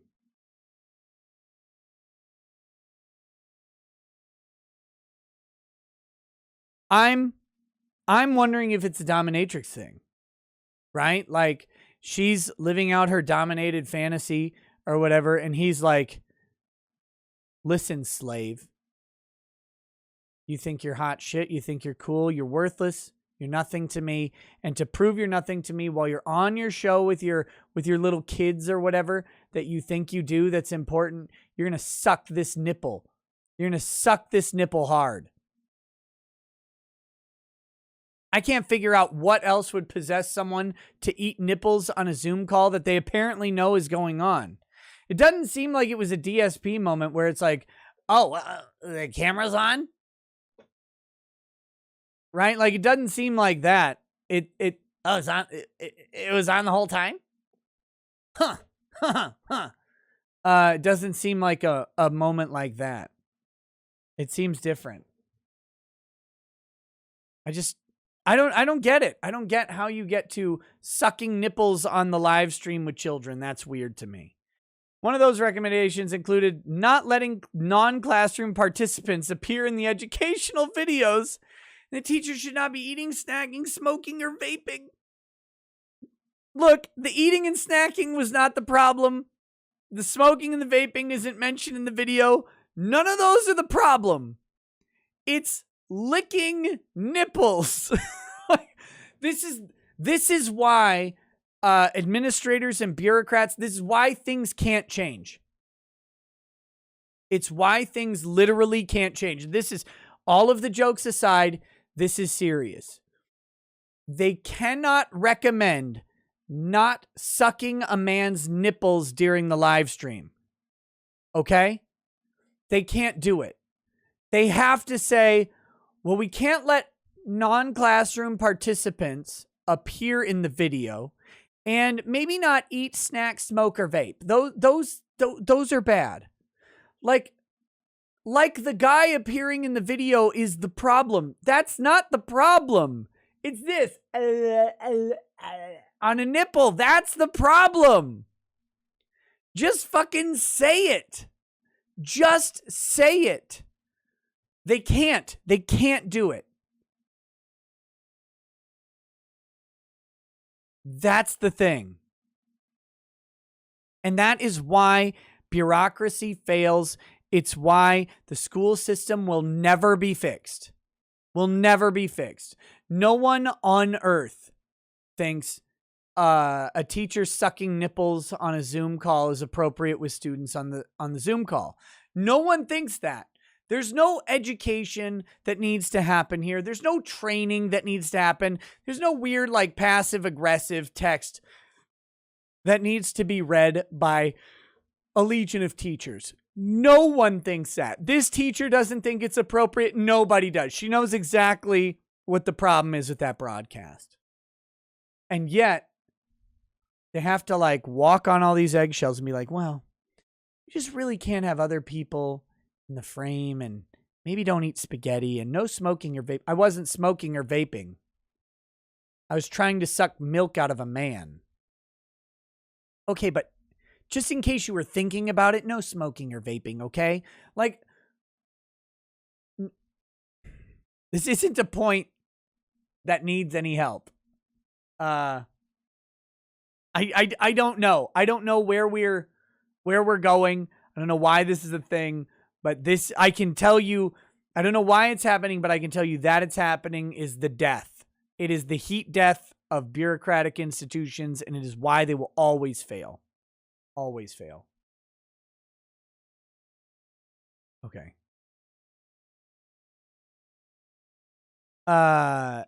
Next, Jason of the Great Awakening says, I didn't think this stream would be fixed either.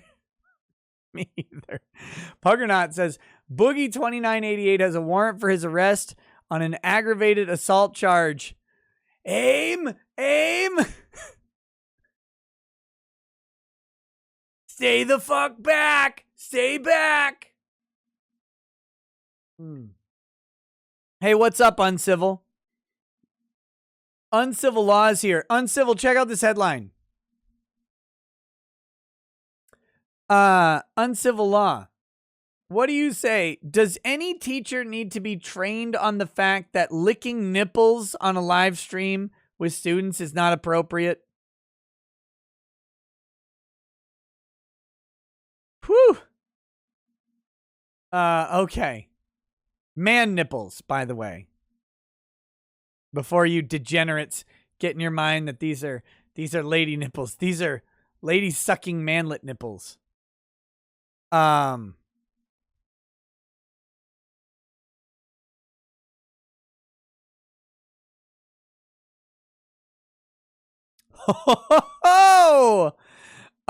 got to pull this up.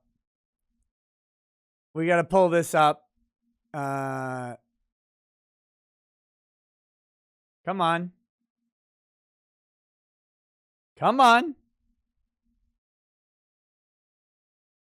Hey, it's me, Gator. Has dropped a little bit of the dosh here of some boogie. YouTuber Boogie 2988 currently has a warrant for his arrest in Washington County, Arkansas, for aggravated assault. Bond is set at $5,000. No telling at this point what the circumstances of this charge entail. We'll cover it tomorrow on Tequila Sunrise. That's the Ralph Retort on Odyssey, I believe. Here you go. Here is... No! Not again! No!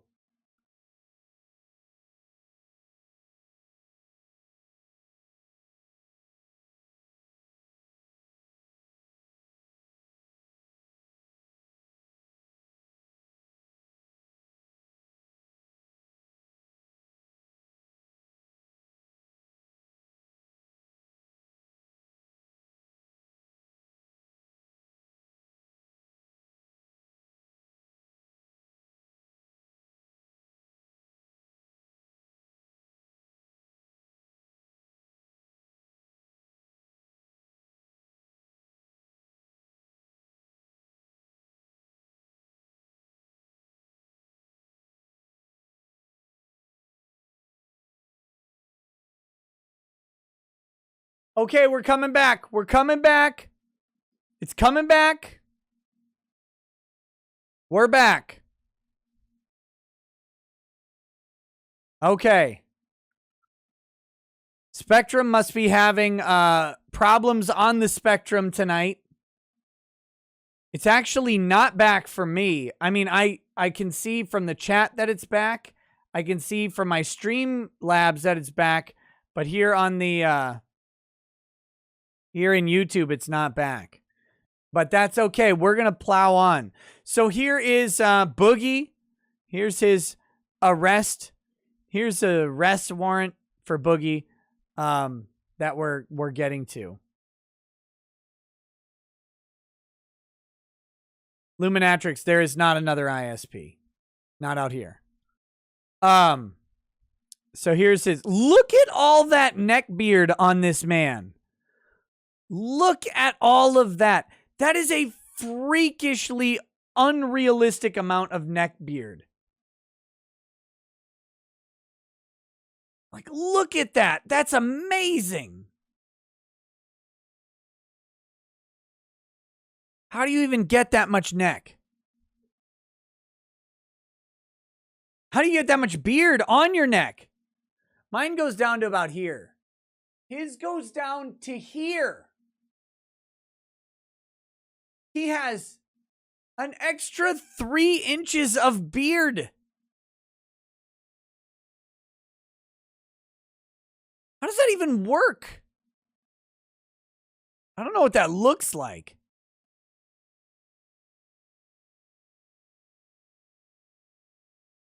So anyway, thank you, Gator, for the update on that. I don't know if Gator's watching, but thank you for the update.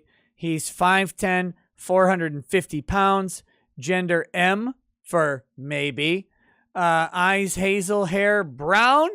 Charges aggravated assault. I assume this is going to be related to the Frank Hassel shooting, in which on video he decided to fire a gunshot into the air of someone on his front porch, which is, by the way, I don't know if you guys know this, but if you're not actually being physically threatened, you can't just fire a gun at people under most state laws, even if they're on your property. And you can't fire a warning shot ever. Never, ever fire a warning shot. Don't do it. Isn't aggravated assault the exact charge you said would be possible when this first happened oh so long ago? I think so. I don't remember exactly what I said, so I'm not going to definitely claim that I said that, but it seems like under Arkansas law, that would be an appropriate charge for the incident. But we don't know specifically that this is related to the Frank Hassel incident yet. We need some documentation on it. So hopefully people will be on top of that. I actually know someone in Arkansas. I will see if I can get any information on this arrest, any documentation on it. No promises. But I know someone who may have some access to documents down there. And if I can get some info on it, I will definitely bring it to you. Okay. Jason of the Great Awakening says, Boogie is one of the original founding members of the Triple K neckbeard. He's always been honest about that and professes his guilt often. Okay. I have one more story queued up. There's a whole lot more, but the downtime has killed most of the more that I was going to do. So let's just do this one first.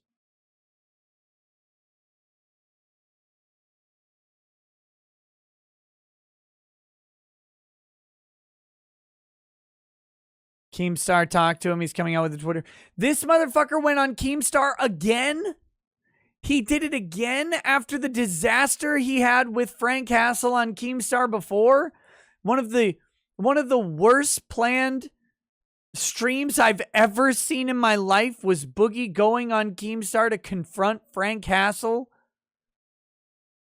threatening to kill him and all sorts of stuff right before firing that shot. That was a terrible plan. He did it again? Oh my God.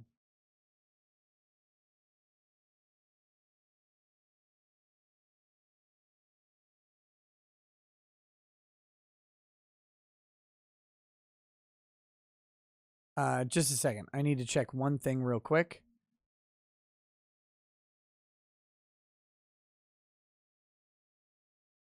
And then we'll get into this other story.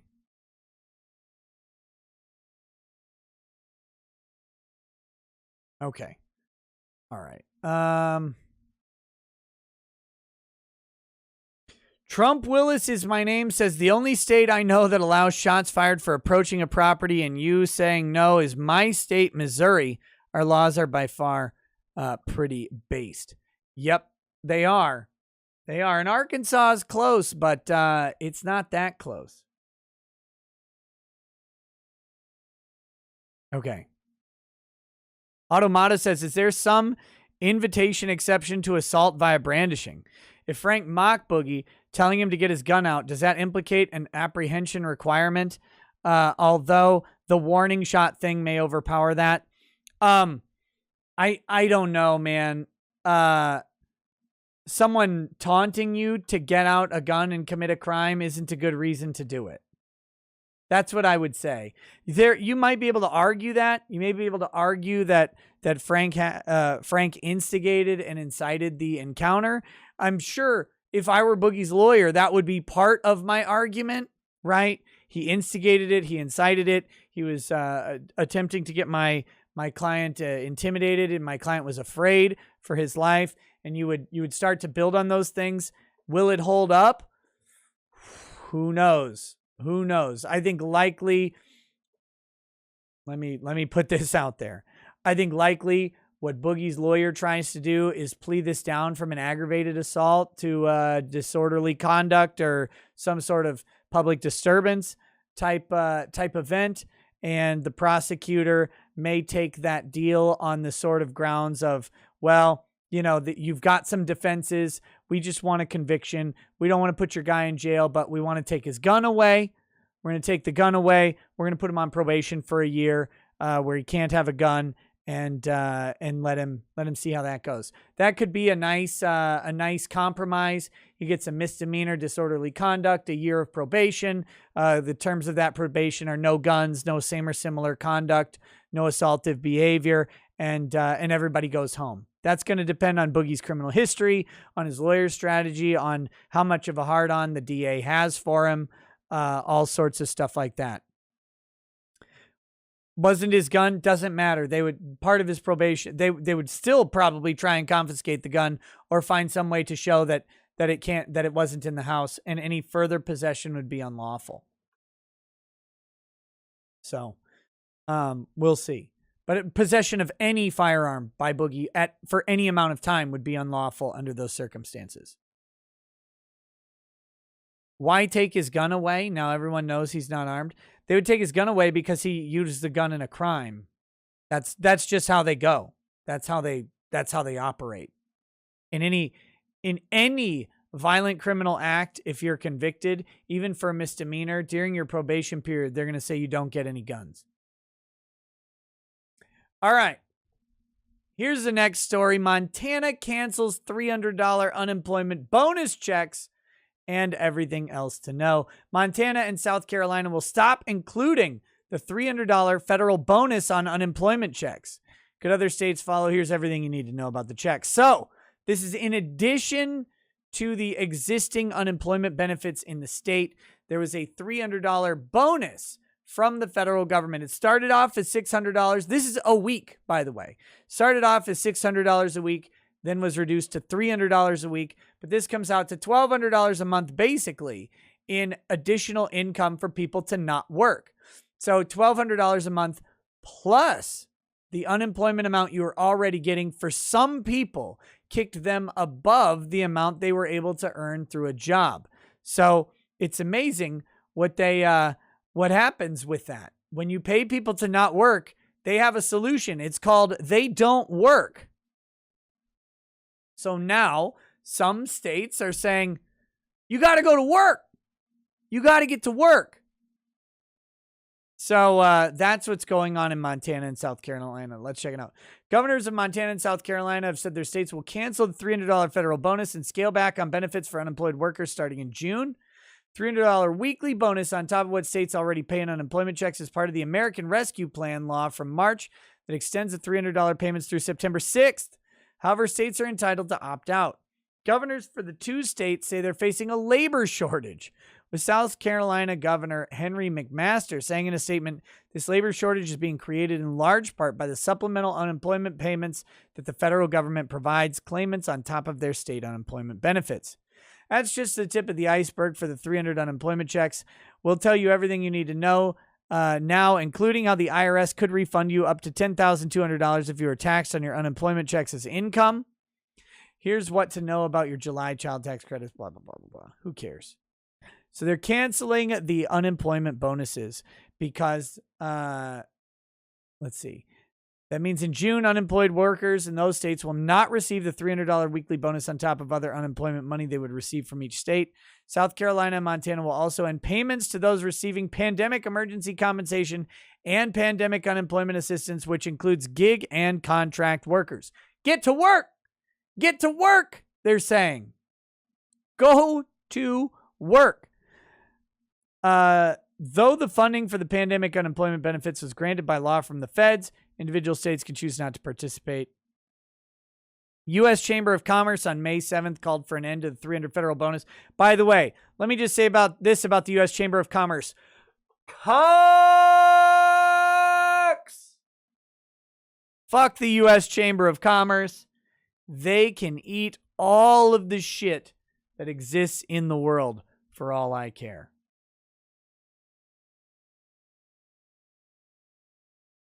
But that being said, they have said an end to the bonus, which may mean the termination of these benefits could happen elsewhere.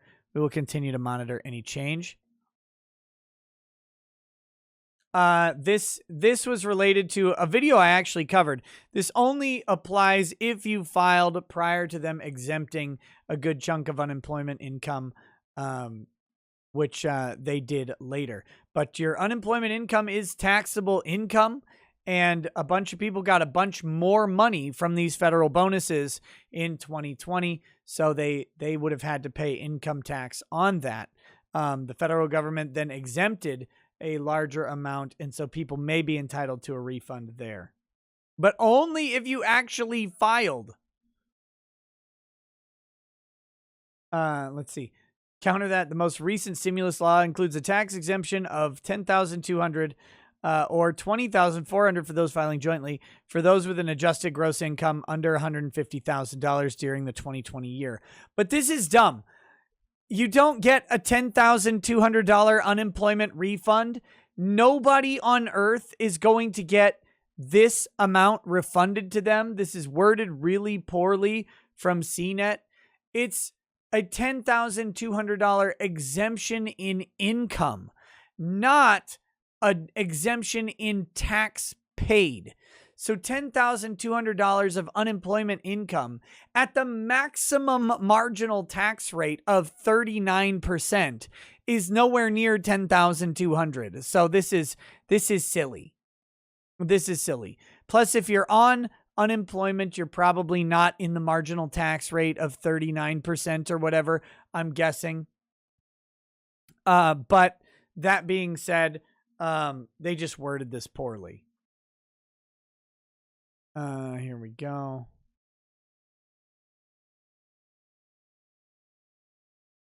The federal bonus payments extend beyond September 6th. Who cares? Terrible. Well, the basic thing is simple here. There's nothing else in this article worth watching. CNET personal finance. Don't go to CNET for personal finance advice. But the basic gist of this is simple. You got to work. You got to work. If you pay people to not work, they won't work.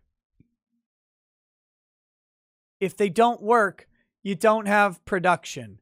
You have a lack of labor. This is not, you don't need to go to the United States to see this, by the way.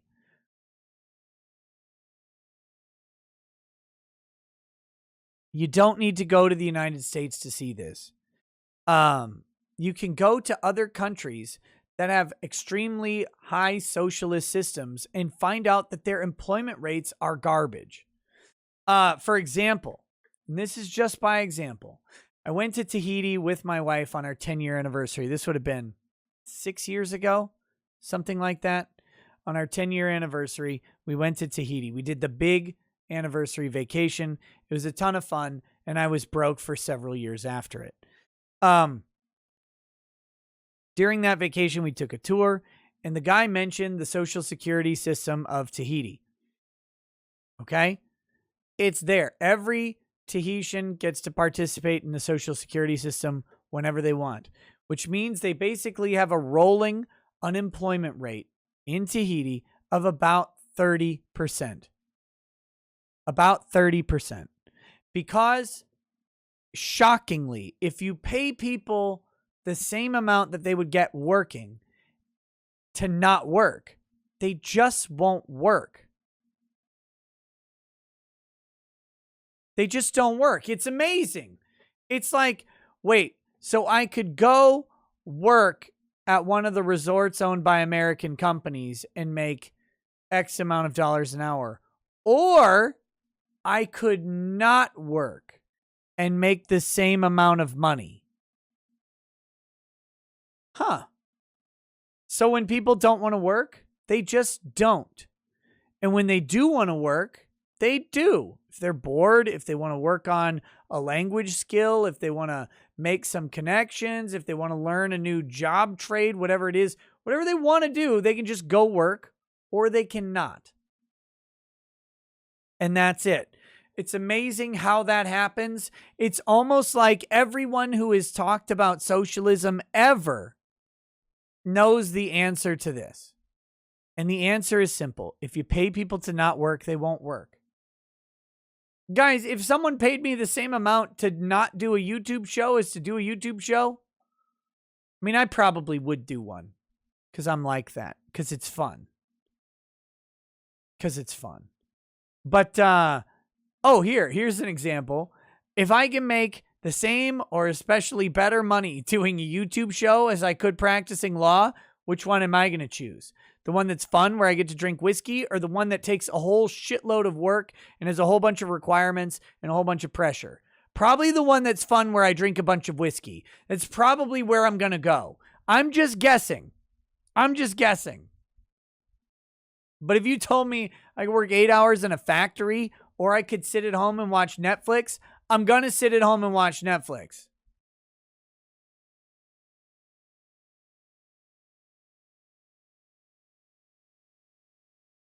That's just how it goes.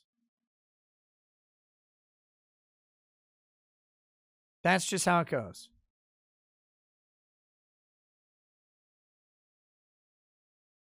Skull Leader says, you don't have to pay Nick for his content, guys. You don't. You don't have to do it. I've never asked, and I would never ask for people to pay for what they watch. I mean, I appreciate every dollar that people spend. I wish YouTube would give me more advertising dollary dues. That would be, I wish that I would get more money from YouTube rather than directly from people, but no one has to pay for anything. No one has to pay for anything. That is not any requirement for any show.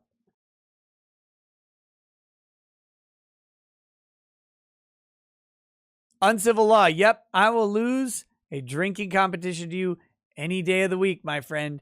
Any day you want. So there's that. Anyway, I wanted to share that story with you. There's some other stuff. We'll probably push it to tomorrow because we should do super chats and wrap up the show. But I want to make an announcement. Don't leave yet. We've got an announcement. Tonight, we are going to watch a movie on Twitch. Tomorrow on Twitch. Tell your friends, bring your wives, hide your girlfriends. Tomorrow on Twitch is episode 2 of A Day in the Life of Ron Toye. It is Cuckold Simulator Part 2 tomorrow. We're hopefully going to earn enough money to buy Kill All the Hentai Girls or whatever that game was. And then hopefully earn enough money to buy Cuck Souls. We're going to play them. That is tomorrow. So make sure you're ready for that Twitch stream tomorrow. The Ron Toye simulator. Maybe we'll let the baby out the house and follow it around. I don't know. I don't know what else there is to do. Let's discover it tomorrow. And I cannot wait for the next update in that case. Okay, so that's coming tomorrow. Tonight, we are watching a movie. I'm thinking Head of State. I'm leaning towards Head of State. So it should be fun. Okay. Now that that's all said, let's do the chats that we have for the show. This is going to be an absolute disaster because of that little hiccup. A little hiccup is going to make this really, really annoying for me, but we're going to do it anyway. Oh yeah, we also have to give the anime cat girl drugs and $1,000.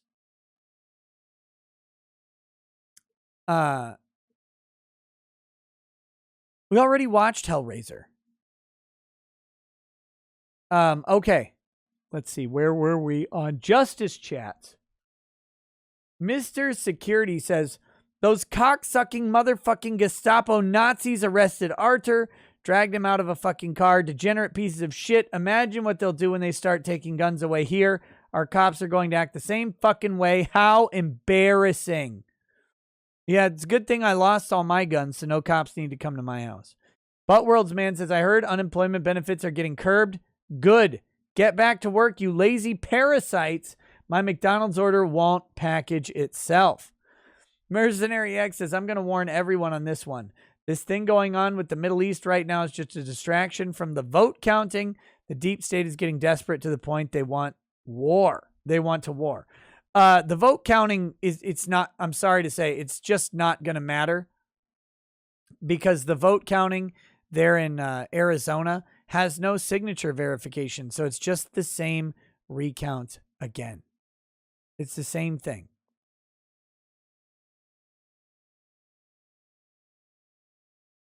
Mercenary X says there will not be a 2022 or 2024 election, and not just because you said that there would be a need for strengthening voting laws, but because if Biden-Harris is really in charge, we won't live to see the end of the year. Trump this year or it's death for all. Mercenary X says, I so want to play this game with you only because I want to help you through the pain of playing a pariah game. All I can do is give you the money from the $600 the state of California gave me tonight. It's going to help me get my car fixed, though. What game are you talking about? He also says, the right to repair is a movement based out of people suing John Deere for the right to repair their own tractor and farm equipment without having to go to the dealership to do it. John Deere sued a farmer for making custom changes to software of his combine. Mario Carter says, ARTUR's crime is hoarding soap during a pandemic. The Nazi Gestapo gave him the ultimatum of becoming a giant block of soap or paying the installments. Clean up your act, mister, or we'll come back to collect the rest. Cuckold Simulator isn't a two-player game, so I don't know how you would help me play that. Crusader Saracen says, back for the first time in a while, really liking the new setup. Also glad to hear ARTUR has been freed. Day of the Rake when, though? Good question. Yeah, I am. Guys, I'm always working on the setup, so thank you for bearing with me through a couple streams of really unfortunate lighting. But I'm hoping the current setup is pretty good. I think I've got it at a good place.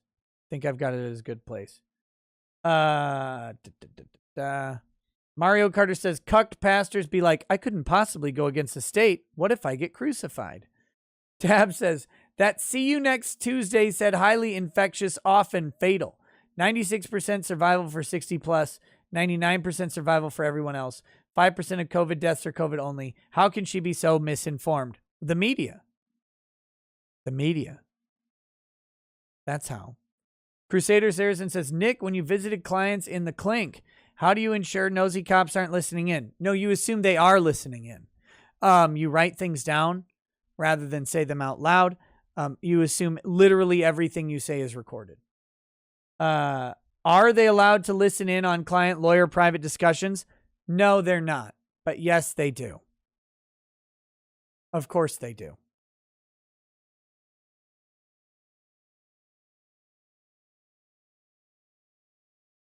Vienticus Prime says, I'm a 100% disabled vet and my body's all kinds of fucked up and I still try to work. So just make sure you're clear with that distinction. What distinction?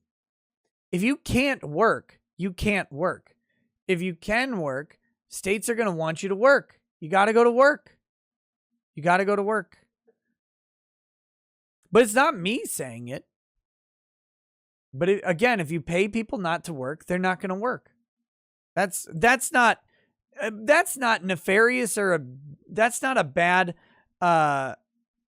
statement on people. Again, if you pay me not to work, I'm not going to work. I mean, you guys do. You pay me not to work. And I very much appreciate that. I have much more fun doing this job than any job ever before, and probably ever again. So, yeah, I'm not saying that in any sort of negative way at all. Uy 99 says they come for the Christians, then the Muslims the day after that, then they come for stream cuts out. The timing was eerily perfect. Oh yeah, I said it was the Jews next. And then the atheists. I forgot I never got to finish that point.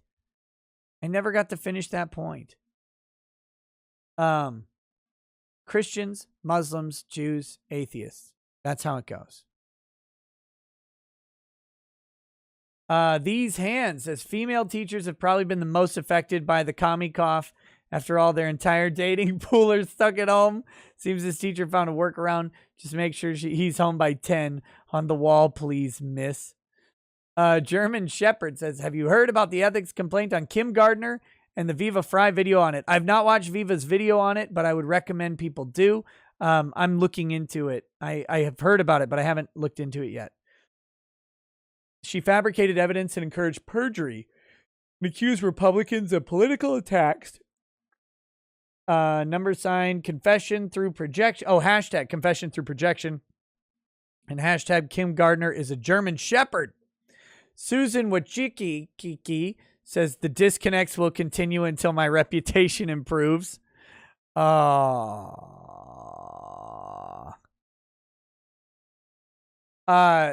Phoenix Fire, yes. We've talked about the Keemstar or the Boogie arrest. And as that plays out, I will try and bring you a story on it. Okay. Back to the super chats here. We've got where were we? Harvey Wine. Wait. Wolfgang Deo says sexy teachers write meow. Donated to ARTUR, by the way. Very cool. Harvey Weinstein says, can you challenge Legal Eagle to a charity boxing match? No. That would be terrible. I saw Legal Eagle's latest video is really, really mad that Tucker Carlson said that people should call CPS on children wearing masks outside. I'm pretty sure Tucker was making a facetious point on that, but I don't actually know. So who knows? But Legal Eagle was losing his mind about it. Tucker Carlson is recommending you break the law and you'll go to jail if you break the law. Shut the fuck up, legal cuck. Almond John 1 says, we playing Ron Soye's life story after the show tomorrow night. I want to make sure people know that Cuck Simulator is coming tomorrow night because I want as many people to be able to watch as possible.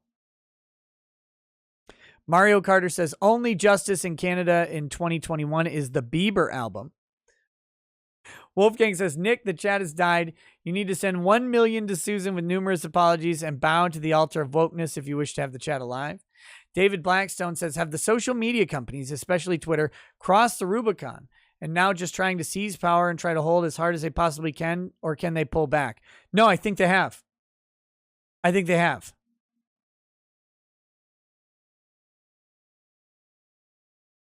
they absolutely have crossed They're here to hold on to the power that they've taken. And by the way, right now, social media collectively is more powerful than the president of the United States. They named him, appointed him, and anointed him. Barb Rogers sent a little kung fu animal. Thank you for that. Let's see.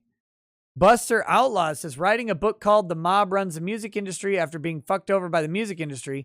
I did get a gold record. I might need a lawyer. Well, if you need to talk business with me, it's best to do it by email. And that's how I do business stuff. So Delacourt says, finally, something to protect children from Uncle Joe Bob. Ron Crossman says, Australia is more real than Palestine. Oh, shit. Wolfgang says, wah! John Gerard says, my Nana just died. Am I allowed to cry? No BS, she died on Mother's Day. Dude, that sucks. Listen, you're not allowed to cry in public. That's the rule. That's the rule. If you find yourself about to tear up in public, find some sand, preferably with some AIDS-riddled hypodermic needles in it, and shove that in your eyeballs, then you have an excuse. But I'm sorry to hear that about your Nana. Sorry, buddy. Mr. Security says, some idiots use gold on Warhammer books.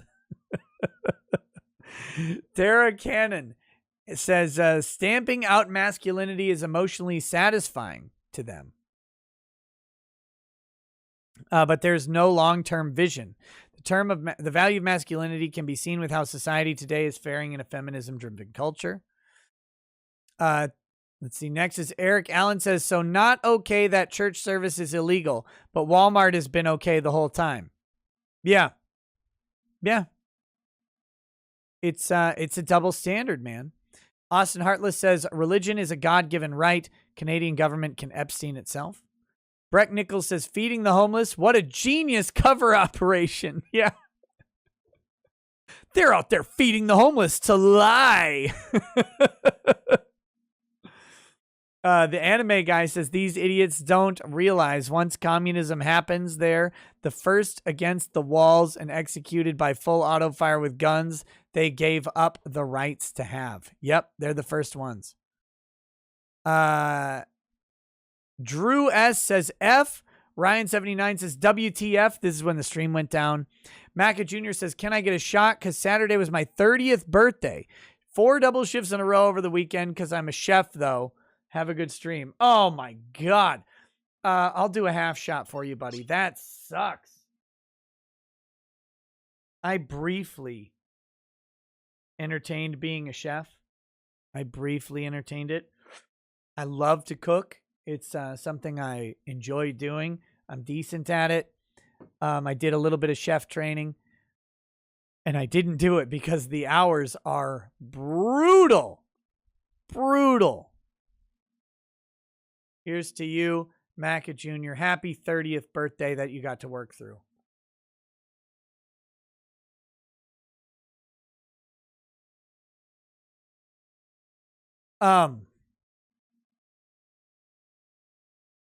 Woo!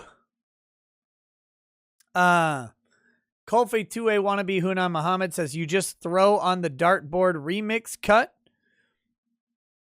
Christopher Nelson says, day after that, you just. Ashby says, addendum to my super chat. Channel name is CFSM Media, Common Fucking Sense Media. Very cool. Oh, wait. Oh, this one came through during the shutdown, and I didn't see it. Ash B says, check out the American Doctors Tour CFSM YouTube channel. Filmed it tonight. 30 viewers live. Go and give that man some love. Cover the Arizona audit as well. Nick, did you hear about the Uncensored Truth Tour? By the way, you cannot send the word subscribe. And then the clarification of that was the channel name is CFSM Media, which stands for Common Fucking Sense Media. You guys can check that out. I've not covered the Arizona audit very much. A lot of channels are covering it. Of course, Doug is covering it. Out of the Darkness is covering it. Behezi is covering it. And I have just not been following it because I have no faith in it to do anything. And I think people are probably getting worked up over what will amount to absolutely nothing on the Arizona thing. That's my opinion. It could change. But when they capitulated on the signature verification, I said, oh, okay, so it's just a recount then. But I'll look into the CFSM media thing, Ashby. Thank you. Eric Allen says, not going anywhere, but this case is seriously messed up. Not sure what case that was. The ARTUR case, maybe?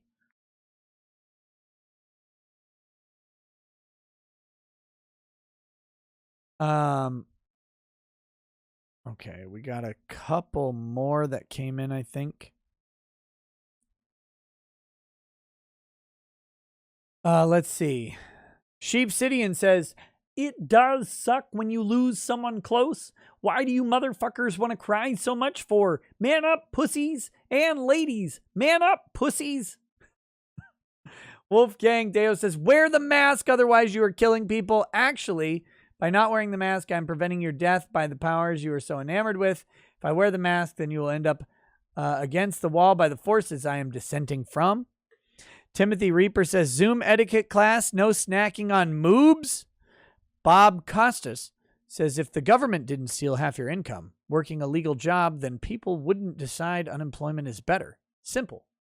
Cancel taxes. That's from Bob Costas. Thank you so much. Jess Atlas says, I've been on unemployment since COVID started, using the time to get a degree in software development. I agree with you, but hope they don't end it yet. Oh, take full advantage of it. Take full advantage of it. If the government is going to spend the money, they're going to spend it whether you take it or not. Take it. Take it. It's yours. It's yours. Take it. Wick Dipper says, make no mistake, Nick. We are not paying you not to work. We are paying you to make us entertaining, informative, degenerate content, Gibbs and with content. Thank you very much. And I will continue to do so. Have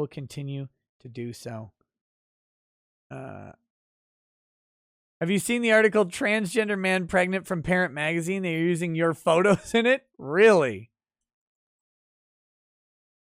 Let's take a look.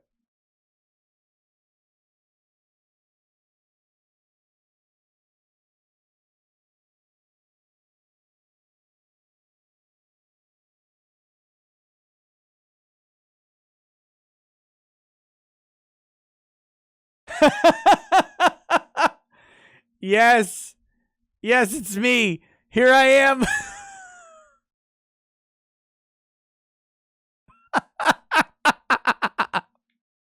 That's just me after I drink a glass of milk. Oh, look at this. Who takes pictures like this at all anyway? Like, look at the fucking poses here. What is this? Oh my God.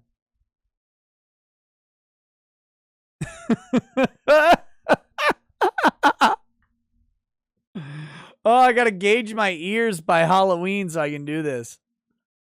Oh my goodness.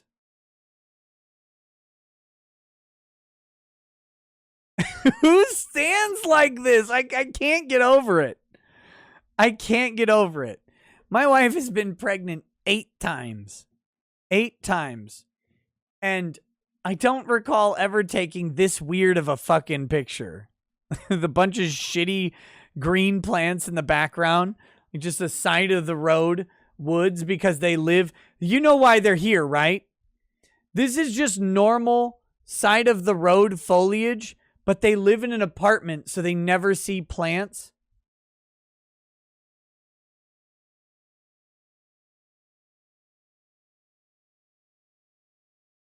Here we go. There's the little baby. There's the little baby. Yeah, we had 3 miscarriages. So, 5 living children, 3 children that didn't make it. Sorry for the confusion there. Okay. Next is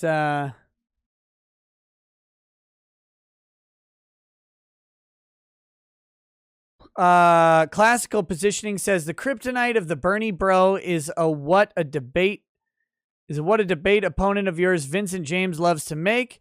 Illegal immigration has killed your unions and wages. Now with inflation, $15 an hour will equal 1 McFlurry. And then Beernet says, did you cover the case of the mom with the Confederate painted rock? The media make her out to be a victim, but she's really not. Ooh. How is she not a victim? How is she not a victim? I tweeted about it. I was going to cover it in a short video. I'm curious how she's not a victim, though. Very interesting. Whatever the case is, the Confederate painted rock should not be a determining factor in whether or not a child is safe with a parent. So I'm curious what's going on there. All right, guys. No, Angry Baneling, I did not name the 3 who didn't make it. I don't think Lady Rackets did. So there you go. Blaine Scott says you do know lawyers suck, right? You will never find that being countered here. Not sure where that came from. You must be new here, but welcome. Wolfgang Deo says, as an anti-science deplorable, is it not surprising that some transgender people are able to birth children?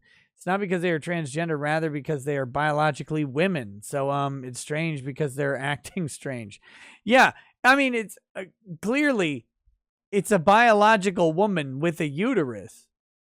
That's how they can grow a child inside them. We're not in twins or we're not in junior territory with Arnold. We're doing something else here. But Austin Heartless, your second super chat. Hold on. Was the dude in the teacher's class null? I hear he's in defeating. Oh shit, we've got a bunch more here. Sorry, I didn't get all of them. Wolfgang Deo says, Nick, have you tried smoke signals? No. Automata says, companies like Cradlepoint do make routers with a cellular option as long as somewhere in your house gets some signal. Better than nothing. No, terrible. Scotty Ramaj says, I laugh at your 4G with my bee-killing COVID-generating 5G. Andrew Askin says, it's a Christian today, a Muslim tomorrow, the Jew the day after, and an atheist the day after that. That's why you went down. It's why Gina as well. Austin Heartless says, was the dude in the teacher's class null? I hear he's in defeating. Oh, the dude with the spaghetti teacher, also with the nipple sucking. He's just breastfeeding her, bro. Why you gotta hate? Stephen Walbrueck says, El Guapo, why don't you just take her? Just take her. Amateur Ant says, we'll do it live on Zoom. Fucking thing sucks. Mario Carter 13 says, please, no practical demonstrations during sex ed.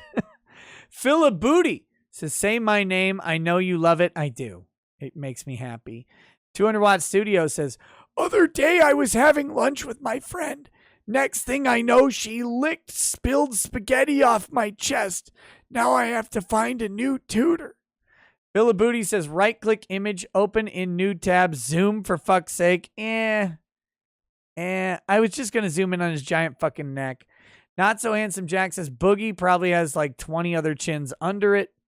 Jason the Great Awakening says, as a scientist of 40 years, I proclaim precisely zero of the garbage they are pushing in the media as actual science. Smells more like communism.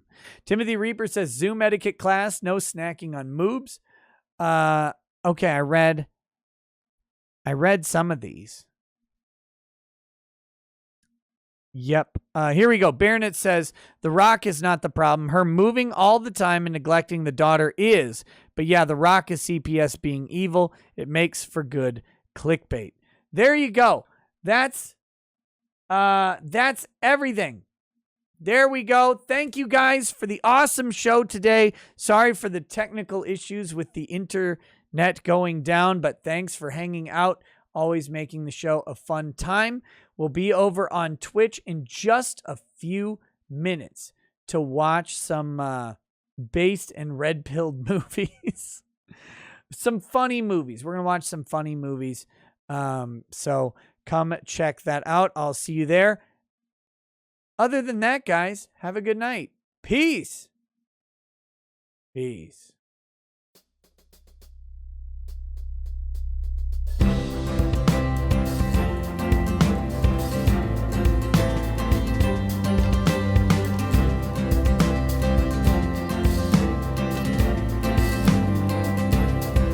Oh, he drinks a fair bit, but you realize that it just helps get his noggin jogging along. With his glass by his side and his kids asleep tight, we'll hear some law-splaining tonight. With his microphone muted, we'll laugh at this boomer until he explains it's all part of the plan. Watch his face become redder as he becomes madder, raging at idiots from Twitterland. From the white shores of Maine to the hills of Glenlivet, there's no one who explains the law better than Nick. So pour out a glass for the ones who have passed to make the law what we have now. Oh, his lady is fair, and she handles herself with the grace of one who has borne many children. As the wife of a lawman, she makes sure that he has the time and the place to provide for them there. So pour out an Ardbeg, a Balmore, a Lafroig. The spirits flow as the ones who get unemployed. So pour out a glass for the tea post on Twitter as we hear law-splaining tonight. From the white shores of Nairn to the hills of Glenlivet, there's no one who explains the law better than Nick. So pour out a glass for the ones who have passed to make the law what we have now. Oh, the guests are all plentiful, from Doug T to Drexel. They bring their perspective and spice to the mix. But the reason we're here and the one that we cheer is the one who is showcasing us his career.